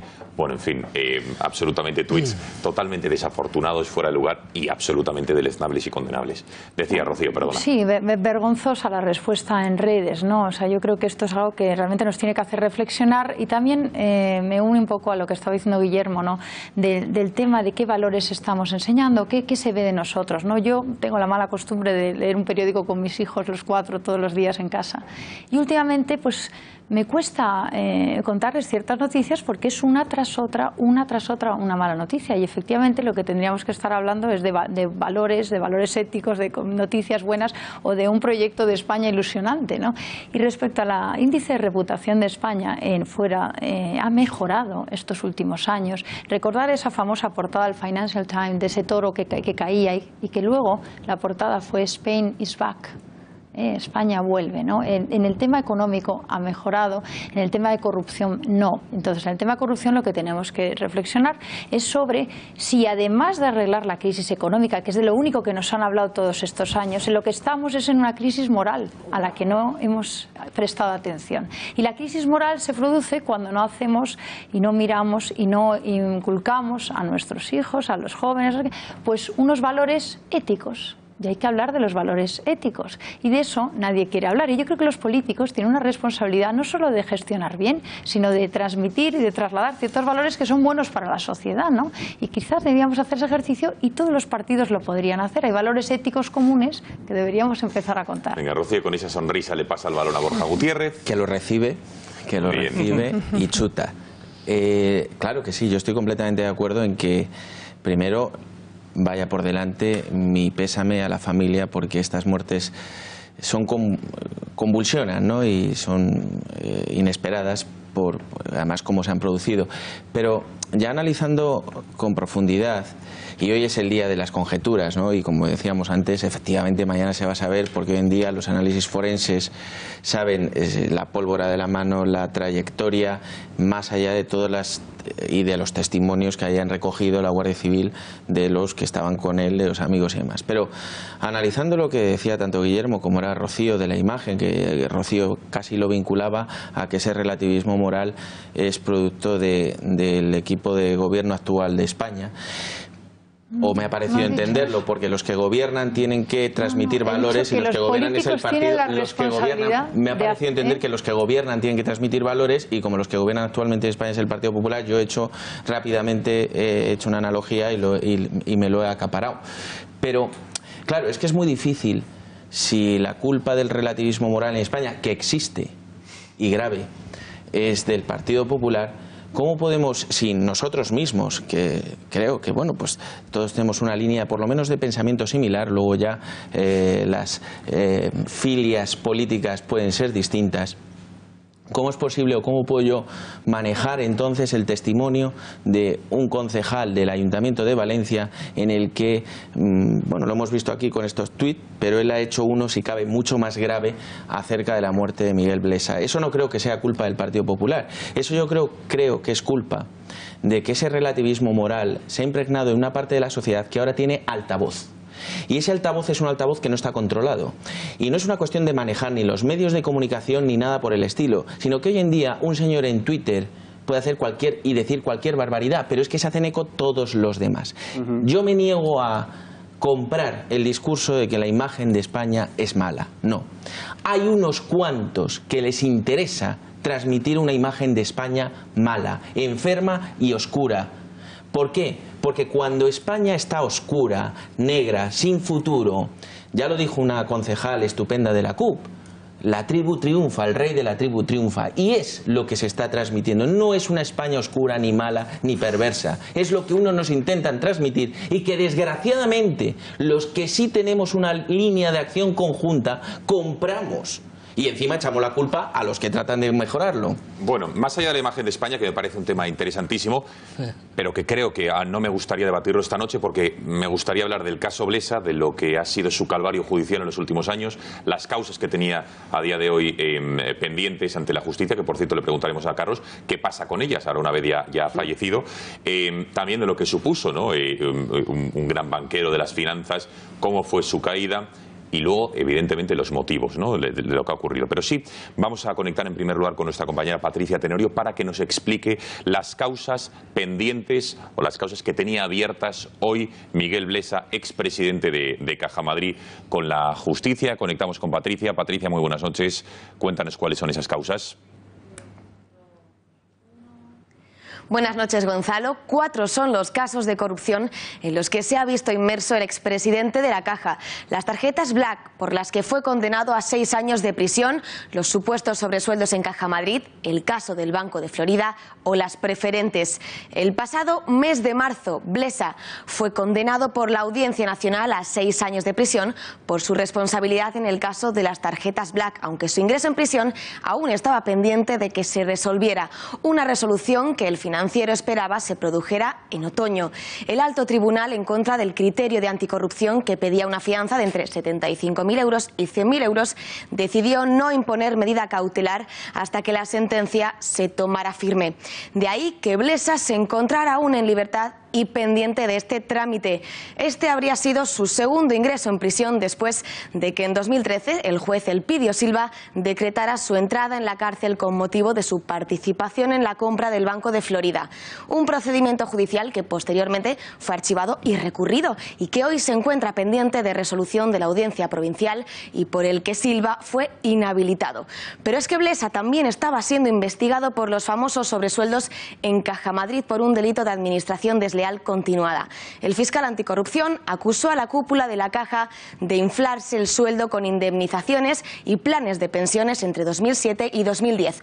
Pidió 4 años de cárcel para ambos, además de 8,5 millones de euros en concepto de responsabilidad civil a pagar solidariamente, una multa escasa si tenemos en cuenta que el FROP cifraba el perjuicio económico derivado de esta gestión en 14,8 millones de euros. Y por último, y no menos importante, el expresidente de Caja Madrid también estaba siendo investigado en relación al escándalo de las preferentes, una pieza separada del caso Bankia sobre la colocación de 3.000 millones de euros en productos de alto riesgo en personas sin conocimientos financieros. Bankia llegó a tener 300.000 clientes afectados por los productos vendidos por Caja Madrid y Bancaja. Gracias, Patricia. Bueno, Carlos, 3 causas pendientes, la más avanzada de la de las tarjetas Black. Condenado a 6 meses, pendiente de lo que decía el Tribunal Supremo. Nos ha contado Patricia que porque Blesa la había recurrido, las preferencias y la salida a bolsa de Bankia y también los supuestos irregulares. El sueldo estaba preparado. Cuéntanos. Para la apertura del juicio oral estaba ya preparado. Era pedían 4 años, con lo cual esto era cuestión de tiempo de que fijaran juicio. Las preferentes llevaban más tiempo, evidentemente. Pero bueno, olvidamos una cosa también. Blesa tenía 70 años. Es muy raro que en nuestro país, que esto es un factor, un dato importante, la gente entre en la cárcel con más de 70 años. Cuando Jesús Gil, por ejemplo, entró en la cárcel, yo me acuerdo tenía 71, 72 años, estuvo poco tiempo. Es decir, que es otro factor que hay que tener en cuenta a la hora de pensar, bueno, me pego un tiro y me quito de en medio. A ver... O sea, ¿tú crees improbable que hubiera entrado en la cárcel? Habría entrado posiblemente en la cárcel, pero a lo mejor yo creo que no hubiera cumplido más allá de 2 o 3 años. 2 años... Y aparte le hubiera podido dar el tercer grado, que tenía 70 años, no lo olvidemos. Todos hablaban antes de un gran banquero. Este señor era, como tú bien sabías, compañero de Aznar, del expresidente del gobierno, José María Aznar, como inspector de Hacienda. Luego, durante 10 años, tuvo un bufete de derecho tributario y luego, después, debido a sus conexiones, otra vez las cacerías, las historias, insisto, Parque de Real Madrid, cacería, donde se hacen los grandes negocios hoy en día. El tipo, yo soy del Atleti, lo digo. Del Atleti o del Barcelona, como Piqué. Entonces, no, digo por poner las cartas sobre la mesa, pero digo, él vuelve a tener otra vez contactos y de hecho, bueno, le nombran en su momento presidente de Caja Madrid. Y sale porque hay una lucha entre Aguirre y Alberto Ruiz Gallardón. Aguirre quiere colocar a Ignacio González y Alberto Ruiz Gallardón quiere que siga Blesa. Y regarrajó y dice, no. Ahora colocamos a Rato. Y es ahí cuando sale toda la historia. Pero antes he estado escuchando sobre la situación de España y demás. Él deja en 2010 la presidencia. Antes no había sido banquero, igual que le pasó a Rato. Tampoco había sido banquero. Es decir, que llega ahí por cuestiones y conexiones políticas, que esto es muy importante. Él venía donde venía. Cuando él deja todo esto y Elpidio Silva le enfila, porque le enfila, yo aquí vengo a reivindicar claramente que el sistema judicial funciona. Porque frente a 2 detenciones de la que fue objeto justamente Blesa, la Audiencia Provincial se descargó diciendo que eran completamente ilegales.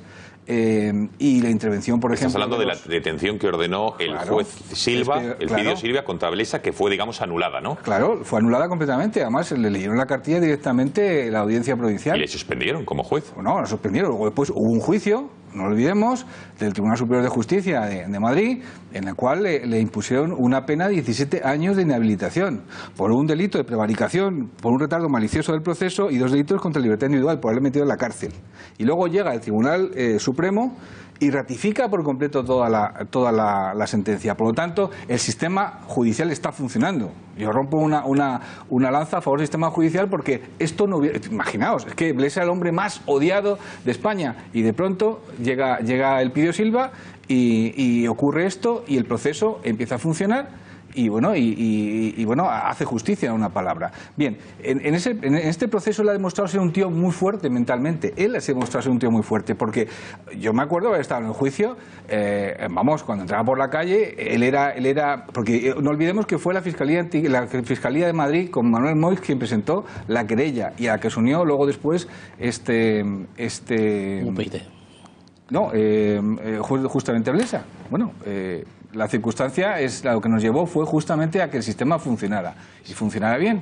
Entonces, y él era un tío fuerte. A mí me han dicho además que era un tío fuerte, un tío duro, lo pasó mal en el tema de las Black, pero mi fuente me dicen claramente que era completamente inesperado que Blesa tuviera este fin, completamente inesperado. Era la vida por encima de todo. Por lo tanto, cuando tú hablabas de ha sido un suicidio, ha sido un accidente, yo te dejo también, la otra hipótesis abierta, también, ¿no? Evidentemente.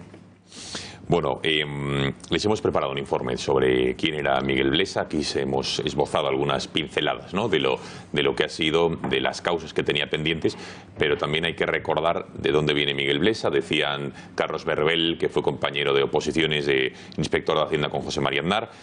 Por él accedió a la presidencia de Caja Madrid, estuvo 13 años, del 96 hasta el 2009, si no recuerdo mal, y finalmente la salida a bolsa con Rodrigo Rato y a la cabeza en 2010, que pasaba de Caja Madrid a Bankia. Vamos a repasar lo que ha sido el ascenso a los cielos financieros y la caída posterior de Miguel Blesa.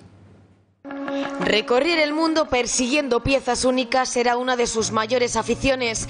Osos, cebras, hipopótamos, elefantes o pumas cazados en Tanzania, Argentina, Rumanía o cualquier país que le viniera a tiro.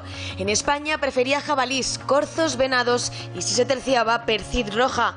Pero nunca decoraron las paredes de su lujosa casa, no se quedaba con las piezas. Fue uno de los mejores amigos de José María Aznar y el predecesor de Rodrigo Rato al frente de Bankia. Nació en Linares, Jaén, en 1947. Cumplía 70 años en agosto. Se licenció en Derecho, pasó las oposiciones para entrar en Hacienda, donde conoció al expresidente del gobierno. Tras eso decidió convertirse en especialista en Derecho Tributario. Para ello creó su propio bufete con 2 socios más. Pero pocos años después y sin experiencia previa en banca, entró y subió peldaños en el seno de Caja Madrid. Llegó hasta la presidencia justo el mismo año que su amigo íntimo José María Aznar accedió a ser presidente del gobierno. A partir de ese momento todo fueron glorias. Blesa catapultó la entidad hasta duplicar sus beneficios en tan solo 6 años, hasta que Caja Madrid empezó a vender productos abusivos a miles de clientes de la entidad y conceder créditos millonarios de dudosa fiabilidad que al final acabaron con la caja. Blesa compartía con su recién estrenada mujer, 20 años más joven que él, la afición taurina, y era habitual verle en las ventas durante la feria de San Isidro. Le gustaba leer, las compras, coleccionar relojes y la serie Aida que emitía Telecinco. La vida que llevaba últimamente Miguel Blesa, o Miki, como le llamaba ese sobrino al que prestaba el Ferrari, no tenía nada que ver con la anterior, ahora mucho más discreta. Las grandes cacerías y sus viajes a Miami ya no formaban parte de su agenda. Guillermo Gortázar, ¿quién llegó a ser Miguel Blesa? Porque 13 años presidiendo la principal caja madrileña, una de las, entiendo yo que estaba en el top 2, top 3 a nivel español, se codeaba con toda la creme de la clase política. Llegó a estar en los altares del mundo financiero de nuestro país. Alguien lo ha dicho, que incluso viajaba, tenía negocios, esas cacerías. Fue un hombre muy importante. Bueno, yo conocí a Miguel Blesa con ocasión de una campaña electoral que acompañé al presidente Aznar, municipal creo que era, y venía con nosotros. Iban 2 coches, él iba en el coche de los escoltas, yo iba con el presidente porque iba acompañándole en la asesoría política. Y tuve una convivencia en ese sentido pues muy prolongada durante 10 o 12 días, pues recorrer pueblos, ciudades, en fin, realmente es una convivencia. Y a mí me parece una persona educada, muy correcta. Yo luego no la traté demasiado, no me extrañó nada que en el año 96 ascendiera a la posición de presidente de Caja Madrid, por la sencilla razón de que es el resultado no de una política específica del PP, sino el resultado de una ley del Partido Socialista del año 85 que ha sido la ley que ha destruido las cajas. Las cajas son instituciones del siglo XVIII y que han superado la Revolución Francesa, Napoleón, las guerras carlistas, han superado la República, la Guerra Civil, incluso Azaña, han superado todo eso y sin embargo chocaron con la ocupación del poder de Felipe González y de lo que es el concepto de Estado de partidos, que es un concepto de ocupación de la sociedad y de los resortes. El Estado de partidos es lo que tenemos en España, que es mucho más que una monarquía parlamentaria, es un Estado de partidos, ocupa, y entonces los socialistas en unos sitios han ocupado unas cajas, los populares en otros, y realmente esto ha sido la debacle para las cajas. Y es el resultado de la ley, insisto, de 1985, de la ley de cajas, que decían expresamente que había que ocupar democráticamente, al igual que en el Parlamento, los órganos de poder de las cajas. Bueno, yo creo que ese es el origen del gran desastre de la mitad del sistema financiero español. Y bueno, y dicho eso, realmente Blesa es un ejemplo más de lo que es una cosa que pasa mucho en España, y sobre todo en Madrid, quizás no tanto en Barcelona, que tiene una sociedad más estable, sobre todo en lo que son las clases altas, ¿no? Madrid es un lugar en el que gente de provincias puede llegar aquí y en el plazo de 10, 15 años ascender a lo más alto. E igualmente que se asciende a lo más alto, se desciende al infierno es como un torero, es decir, realmente puede tener un día magnífico, estar en el cielo y sin embargo una mala faena. Si eres compañero de carrera de José María Aznar, el presidente de gobierno. Bueno, claro, uno es tu destino, pero hay que pensar en el caso de Mario Conde, en el caso de Ruiz Mateos, históricamente el Marqués de Salamanca, en fin, tantos y tantos, el Marqués de Esquilache, en fin. Aquí se hacen unas carreras extraordinarias y en un plazo determinado, salvo que seas una persona muy, muy prudente y muy comedida, que es muy difícil, son unas virtudes muy escasas, te puede pasar lo de Blesa. Lo que no es normal es el final trágico, que hasta mañana no vamos a saber realmente lo que ha pasado, ¿no? Bueno, ya que estamos hablando de Miguel Blesa, me gustaría introducir varios elementos encima de la mesa para el debate. Y es 3 cuestiones sobre la justicia en nuestro país. Decía antes Carlos Berbel que lo que ocurrió con el Pidio Silva, demostraba que la justicia en nuestro país funcionaba. Puede ser. Pero luego hay otros 3 aspectos, por lo menos, en la justicia en nuestro país que denotan que no funciona correctamente. Nos estamos refiriendo a las medidas cautelares, que de alguna manera, las medidas preventivas, incluso con la cárcel provisional, que de alguna manera incluso arbitrariamente o teledirigidamente los jueces pueden incluso abusar de ello. Y hay muchos ejemplos concretos para hablar de ello. Hablamos de la duración de los procesos, como puede ser que el caso Gürtel finalmente esté una de las causas ahora enjuiciándose, cuando empezó hace 8, 9 o 10 años ya. Es cuando se saltó todo con Garzón, de otra cacería veníamos, por cierto, acordaros con Bermejo, etcétera, etcétera. Bueno, ahí es donde se urdió todo. Pero ya, ¿cómo puede durar tanto un proceso? Y luego los juicios mediáticos, ya no solo por lo que hablaba antes el señor Gortázar de ayer, otra vez al señor Villar, cómo le iban a detener condenado, cómo fueron a la redada, por llamar de alguna manera, o a la Federación Española con las fotografías. No sé quién, nos lo contará Carlos Beber, tuvo la deferencia de no esposarle para que no saliese esa imagen esposado, pero ¿por qué con Villar no se le esposa y a otros sí? Por ejemplo, es un dato. Pero ya no me refiero a esta pena de telediario, sino también lo que ocurre con las filtraciones de los sumarios, que de una manera teledirigida algunos jueces, algunos funcionarios, abogados, filtran determinadas partes de los sumarios y ya condenan de antemano y violan lo que es un secreto, es un delito. Bueno, sobre esto, hoy querido reflexionar el presidente de esta casa, Julio Ariza. Me gustaría que este minuto y medio muy interesante sobre estos 3 problemas de la justicia les prestáramos atención y enseguida estamos aquí para seguir analizando. Escuchamos a Julio Ariza y entramos en debate. La triste noticia de la muerte de Miguel Blesa, en unas circunstancias todavía no suficientemente aclaradas, nos hacen fijar nuestra atención de nuevo en eso que yo repito tantas veces, y es que los acontecimientos no son puntuales, sino que los acontecimientos ocurren en el marco de procesos, es decir, en el marco de una historia en la que van ocurriendo cosas, y de repente ocurre esta, u otras muchas como esta o como otras historias. La verdad es que la muerte de Blesa nos hace mirar de nuevo también al mundo de la justicia, pensar que en España los procesos pueden alargarse, como en el caso de Gürtel, por ejemplo, hasta 8 o 9 años, sin que no haya no se tome una sola medida para que se ponga punto y final a algo que no tiene sentido que tenga esa duración. Las medidas cautelares que se toman sobre las personas que presuntamente han cometido delitos y sobre las que no hay todavía una sentencia firme, las medidas cautelares de prisión, por ejemplo, que tienen en España una arbitrariedad completa y muchas veces una manifiesta desproporción. Y, por otra parte, los juicios mediáticos que tienen directa referencia con la comisión de delitos en el propio mundo de la justicia. Hablo del delito de revelación de secretos, porque estamos hablando de que se pueden producir esos juicios mediáticos, que además son sumarísimos, son linchamientos auténticos, se pueden producir porque hay personas en el mundo de la justicia que filtran sumarios de forma cometiendo delitos. Eso es lo que está ocurriendo en este mundo y esa es una de las cosas en las que en este momento podemos reflexionar al conocer la triste, insisto, muerte de Miguel Blesa en unas circunstancias que todavía podrían ser, si se confirma la tesis del suicidio, todavía más dolorosas. Pues elevando una oración por el descanso del alma de Blesa y pidiendo a este pueblo español noble, nobilísimo pueblo español, pues que seamos un poco más justos a ser posible y que tomemos las medidas para que la justicia se aplique en plenitud. Bueno, 3 elementos encima de la mesa. Las medidas cautelares, como decía Julio Ariza, muchas veces con una arbitrariedad completa, desproporcionadas, que depende de tener una persona que vaya a la cárcel de una manera provisional, que vaya un tiempo, que vaya otro, bueno, en fin, los jueces lo hacen de manera arbitraria, tema para debatir, la duración de los procesos. Gürtel es el más famoso, 10 años de casi instrucción y finalmente se celebra el juicio, y luego los juicios mediáticos, ya no solo con las famosas penas de telediario, que ya se sepa de antemano un medio de comunicación que van a detener a tal persona, que vaya ahí con un equipo de 10 periodistas, 10 camarógrafos para filmarlo.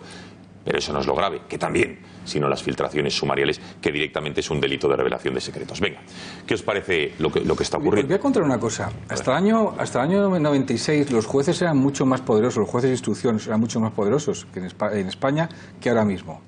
Y fue porque en la ley del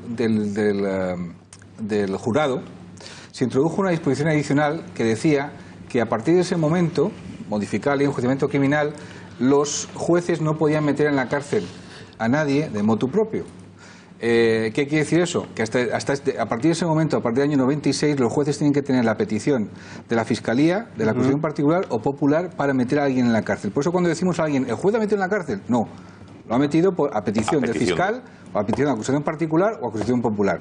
Puede rechazarlo, puede negar ese ingreso en prisión preventivo. Sí, evidentemente, pero el juez no puede meter a nadie de motu propio en la cárcel. Esto fue a raíz de Baltasar Garzón, cuando estuvo siendo secretario. Es que muy poca gente sabe esto. Siendo secretario de Estado, cuando volvió tenían miedo de que él volviera otra vez a funcionar, a manejar todo eso, e introdujeron eso.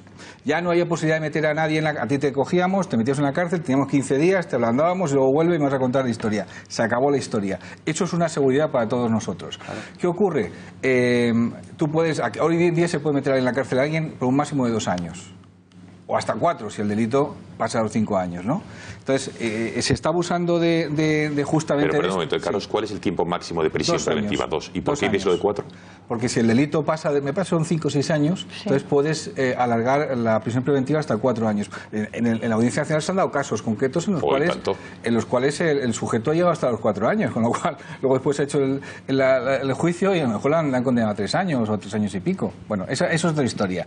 Pero sí es verdad que ahí por una parte hay una alarma y entonces muchas veces se pide la cárcel pues por 2 razones, porque puede haber riesgo de fuga y puede haber destrucción de pruebas. A Blesa, por ejemplo, en un momento dado, cuando le pidieron la cárcel para Blesa argumentando que había riesgo de fuga, los jueces le dijeron que no había riesgo de fuga y que no le metían en la cárcel bajo ninguna circunstancia. Ya lo hemos visto también cuando le han condenado recientemente. Bien, ¿se está abusando de estas medidas preventivas? Bueno, depende de los casos. Lo que pasa es que son casos muy mediáticos y muy gordos. Lo que sí está viendo, y lo hemos dicho aquí antes, es lo que dijo otra vez, una subcontratación de la instrucción. Es decir, ahora mismo tanto la UCO como la UDEF están haciendo investigaciones y están dando calificaciones judiciales, jurídicas concretamente, que eso es lo que ahora Alejandro Luzón, el nuevo fiscal anticorrupción, quiere acabar con la historia. A ver, pero filtraciones dice de la UDEF, de la UCO, pero es que incluso también de los sumarios en muchas ocasiones. O sea que hay filtraciones a la orden del día. Pero no filtraciones, que filtran los informes, y en los informes cuando los filtran directamente hay valoraciones, hay juicios de valor, hay calificaciones. Es decir, ya no es solo la filtración, sino que la UDEF y la UCO en muchas ocasiones en esos informes hacen la tarea, usurpan la tarea del juez o del fiscal en este tema.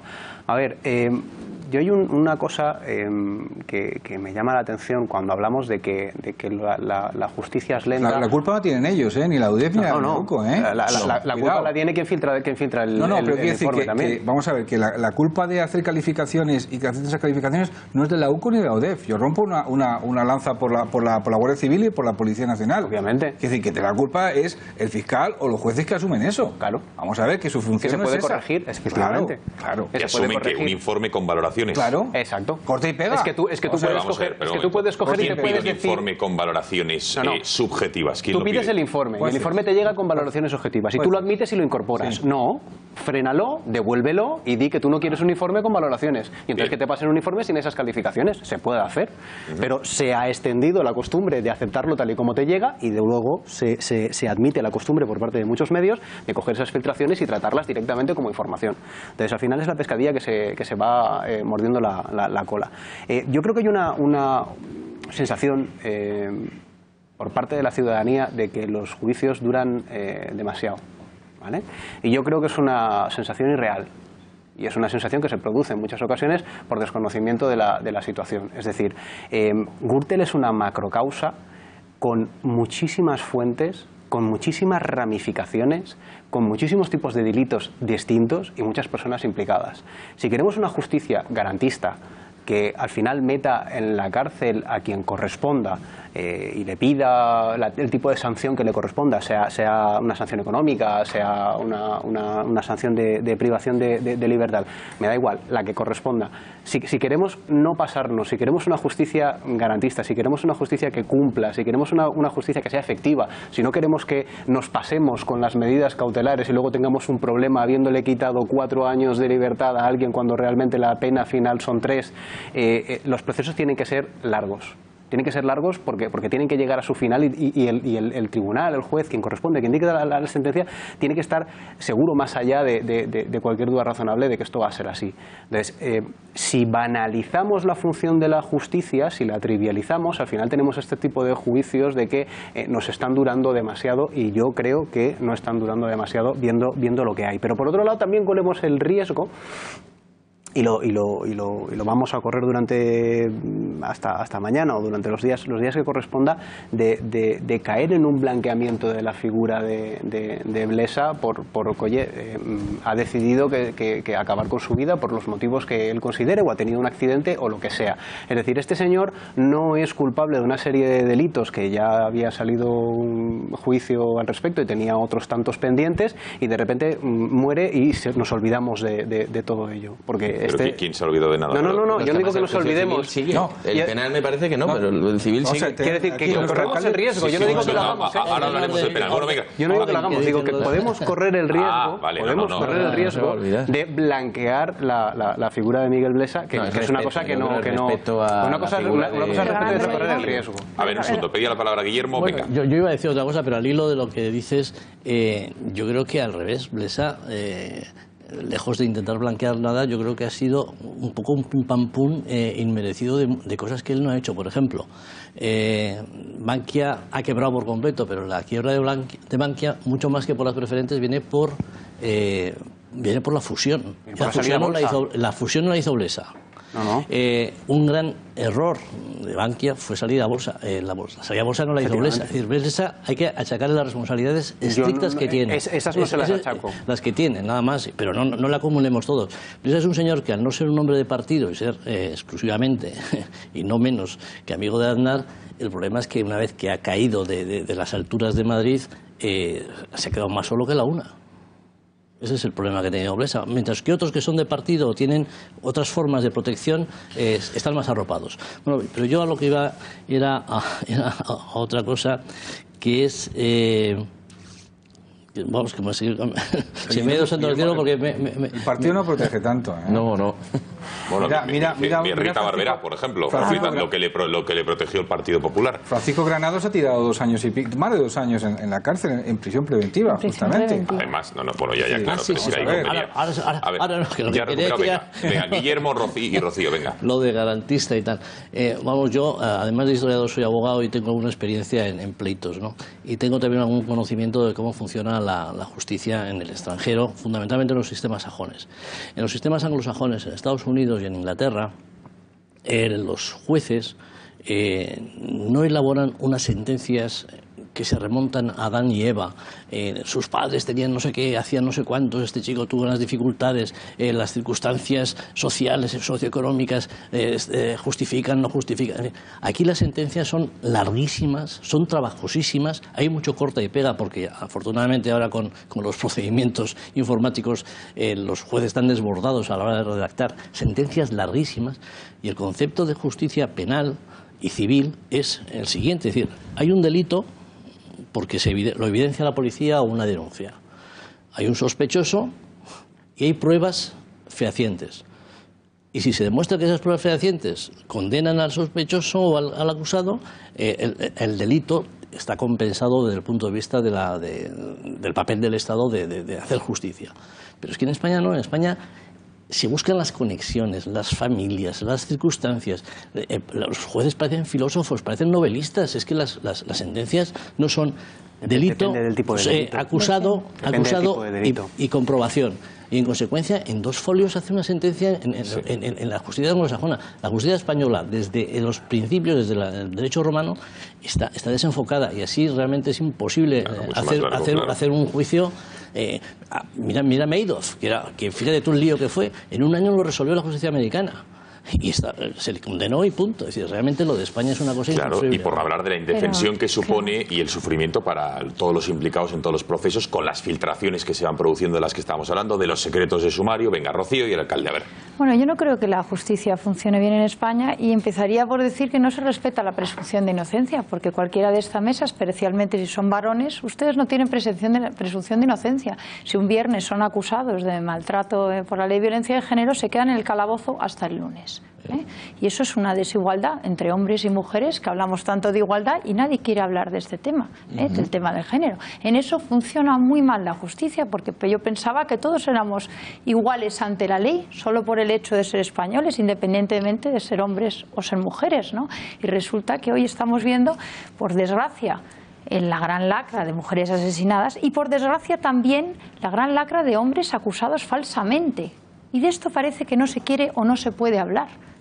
No se quieren dar los datos, no se quiere arreglar esta ley que nos está llevando le hemos dedicado miles de recursos y no hemos conseguido que el número de mujeres asesinadas se reduzca, y además lo que tenemos es un montón de hombres acusados falsamente, y de esto hay que hablar porque si queremos arreglar la justicia, pues tendremos que garantizar a todos la presunción de inocencia. Por otra parte, la prisión preventiva, pues a mí me parece un escándalo en muchos casos, sobre todo cuando vemos que violadores reincidentes, pederastas, están paseando por la calle, que debían tener cadena perpetua y no tener ningún miedo a decir, oiga, hay determinados delitos que esos delincuentes tendrían que estar para siempre en la cárcel. Si me oyera mi antepasada Concepción Arenal, pues se escandalizaría lo que digo, pero es que hay determinados delitos que hay que condenar el delito, y además el delincuente tiene que estar de por vida en la cárcel. Venga, alcalde. Decía Julio, y yo estoy de acuerdo, que la justicia es lenta porque en muchos casos es garantista. La pena es que solo sea garantista da la sensación a veces con juicios involucrados con el PP, porque los seres de Andalucía ha prescrito por su lentitud, pero ha prescrito. Es verdad, dicho esto, que lo tenía que decir, porque como solo hemos hablado de la Gürtel, tenía que decirlo, esa prescripción, que lo que está claro es que la justicia necesita más medios. Está claro, no puedes tú llegar a un juzgado y ver un montón de papeles así que casi no ves ni al que tienes detrás de la Efectivamente, de la mesa. Y hay que decirlo más. O sea, es que esto es evidente. En un siglo en el que yo puedo firmar un decreto por mi móvil, un señor que está juzgando y que de él depende el futuro de muchísimas personas, no puede ser que se base en un montón de papeles y los expedientes da miedo hasta cogerlo, porque tiene que cogerlos con 2 brazos. Dicho esto, que también es imprescindible, hay una cosa que es necesario conocer y que la gente debe saber. Es que la pena de telediario, la filtración que conlleva después una pena de telediario es lapidaria. Es que alguien acaba de decir que a Rita Barberá le han el caso se lo han archivado. Hombre, si se ha muerto. No, en la causa civil se han archivado. Creía que se han archivado. No, claro. Bueno, es que Borja, el partido le diste mucho la espalda. Bien, no, pero déjame que termine. Si no digo que no, eso es otro matiz. Ese es otro matiz. Yo estoy hablando de que cuando a esta señora, unos meses después de haber fallecido, con la virulencia que se la trató en las redes sociales, en los programas de televisión, en las tertulias, que parecía que había matado a Manolete, y resulta que se archiva el caso, y yo veo el otro día, ayer, una reseña pequeñita y nada más. Bueno, esto que no pasa de ser más que una anécdota en el papel, pero que se lo digan a su familia y al resto de personas que la apreciaban, es un estudio que tenemos que hacer. No podemos seguir consintiendo que se sigan filtrando sumarios, filtrando a los medios de comunicación. Y ojo, no soy contra el medio. Es muy sencillo ir contra el señor que filtra y que está cometiendo un delito y que lo comete de manera torticera porque luego se va a utilizar contra ese personaje público. Hoy en día, ser un personaje público en España, y no tan público, pero principalmente público, es un peligro. Porque cuidado, alcalde, que usted lo es, con lo cual... No, yo lo soy, claro, y además carne de cañón, habitual, pero bueno, vivo con ello. Bueno, 2 cuestiones más que quiero abordar y sobre todo preguntaremos a Carlos. ¿Por qué, por ejemplo, se le ha detenido un martes al señor Villar ayer y no a prestar declaración hasta mañana? 48 horas en el calabozo para ablandarle y que llegue ya blandito a declarar ante el juez Pedraz. Es una, dentro de esta marasma judicial, nos puede interesar. Y después, ¿qué pasa con los delitos penales a los que se enfrentaba el señor Blesa después del fallecimiento? Breve pausa de publicidad y regresamos.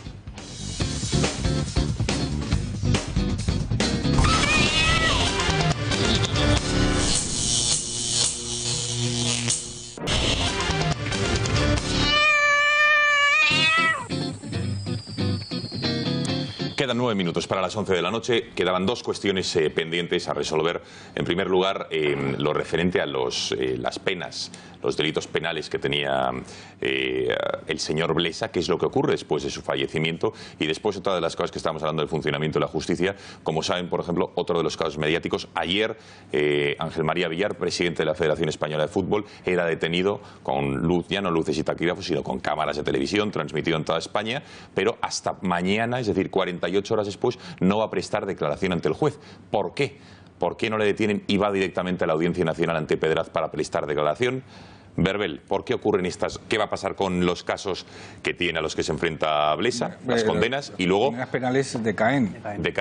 Al muerto, con lo cual ya no es responsable, se acabó la historia. Se archiva directamente. La cuestión civil, sí, o sea, las obligaciones civiles que haya contraído, las condenas y demás, las asumen los herederos. Los herederos, aunque no tengan culpa alguna. No, pues vamos a ver, si tiene una herencia y evidentemente hay una sentencia y en esa sentencia dice que tiene que pagar pues a cargo de la herencia, evidentemente tendrá que pagar la historia. Pero, ¿y si no hay herencia alguna, se toca el patrimonio de los hijos o no?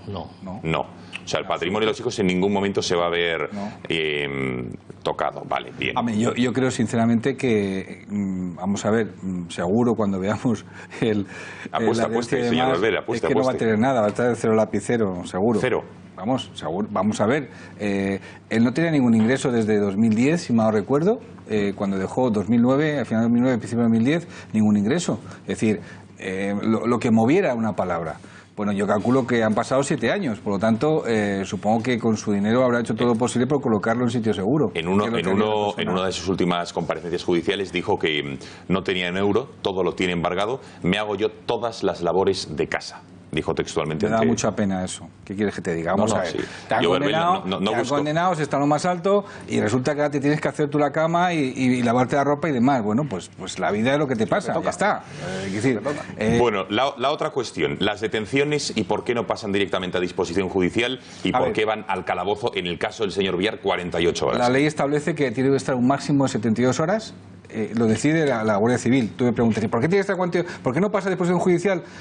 Lo decide directamente el jefe de la unidad, el que lleva a cabo toda la investigación. Y dice, bueno, no quieren declarar y demás, pues date cuenta que ellos estuvieron todo el día en el registro. Sí. Tiene que estar el abogado y tiene que estar él para verificar que nadie de los que están allí haciendo el registro hacen nada raro, ni manipulan ni nada, que esto es una garantía, evidentemente.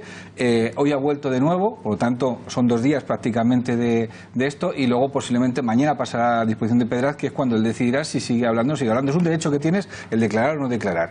Pero yo antes os hacía, cuando estábamos en la publicidad, os explicaba que él está en el cuartelillo de las Rozas, y os explicaba que en la Guardia Civil esto ocurre últimamente, igual que la policía, pues el dinero para mantener a los detenidos no es demasiado. Yo contaba hace poco tiempo el caso de un amigo mío que tenía 2 detenidos ahí en ese mismo cuartelillo, que no se ducha la gente cuando está allí, cuidado. Cuando te detienen, que decir, te dirías tú las 48 o 72 horas con la misma ropa. Y el sitio no es muy agradable, que digamos. Les daban unas barritas energéticas, mi amigo Marco Molinero, y un zumo de naranja. Y el abogado, con un par de narices, se fue a ver al juez y le dijo, planteó un habeas corpus, y le dijo que es un documento que dice, bueno, esto es una situación excepcional, se hace normalmente para cuando te detienen ilegalmente, pero en este caso dijo, planteé un habeas corpus porque quiero darle de comer a mis detenidos, a mis clientes, y les llevó, y el juez le dijo, de acuerdo, estoy de acuerdo con usted tiene el derecho a alimentar a sus detenidos, y un montón de bocadillos y de Coca-Colas y demás, porque la Guardia Civil, que no tenía medios en ese momento, pues puede estar ocurriéndole. Mario Conde, me parece, le pasó eso también, es decir, cuando estuvo detenido, con barritas energéticas. Pero bueno, 72 horas. Decide la unidad de central operativa, decide cuándo pasar a disposición a Villar, a su hijo y al resto. Bien. Bueno, 42 horas, pues 42 horas.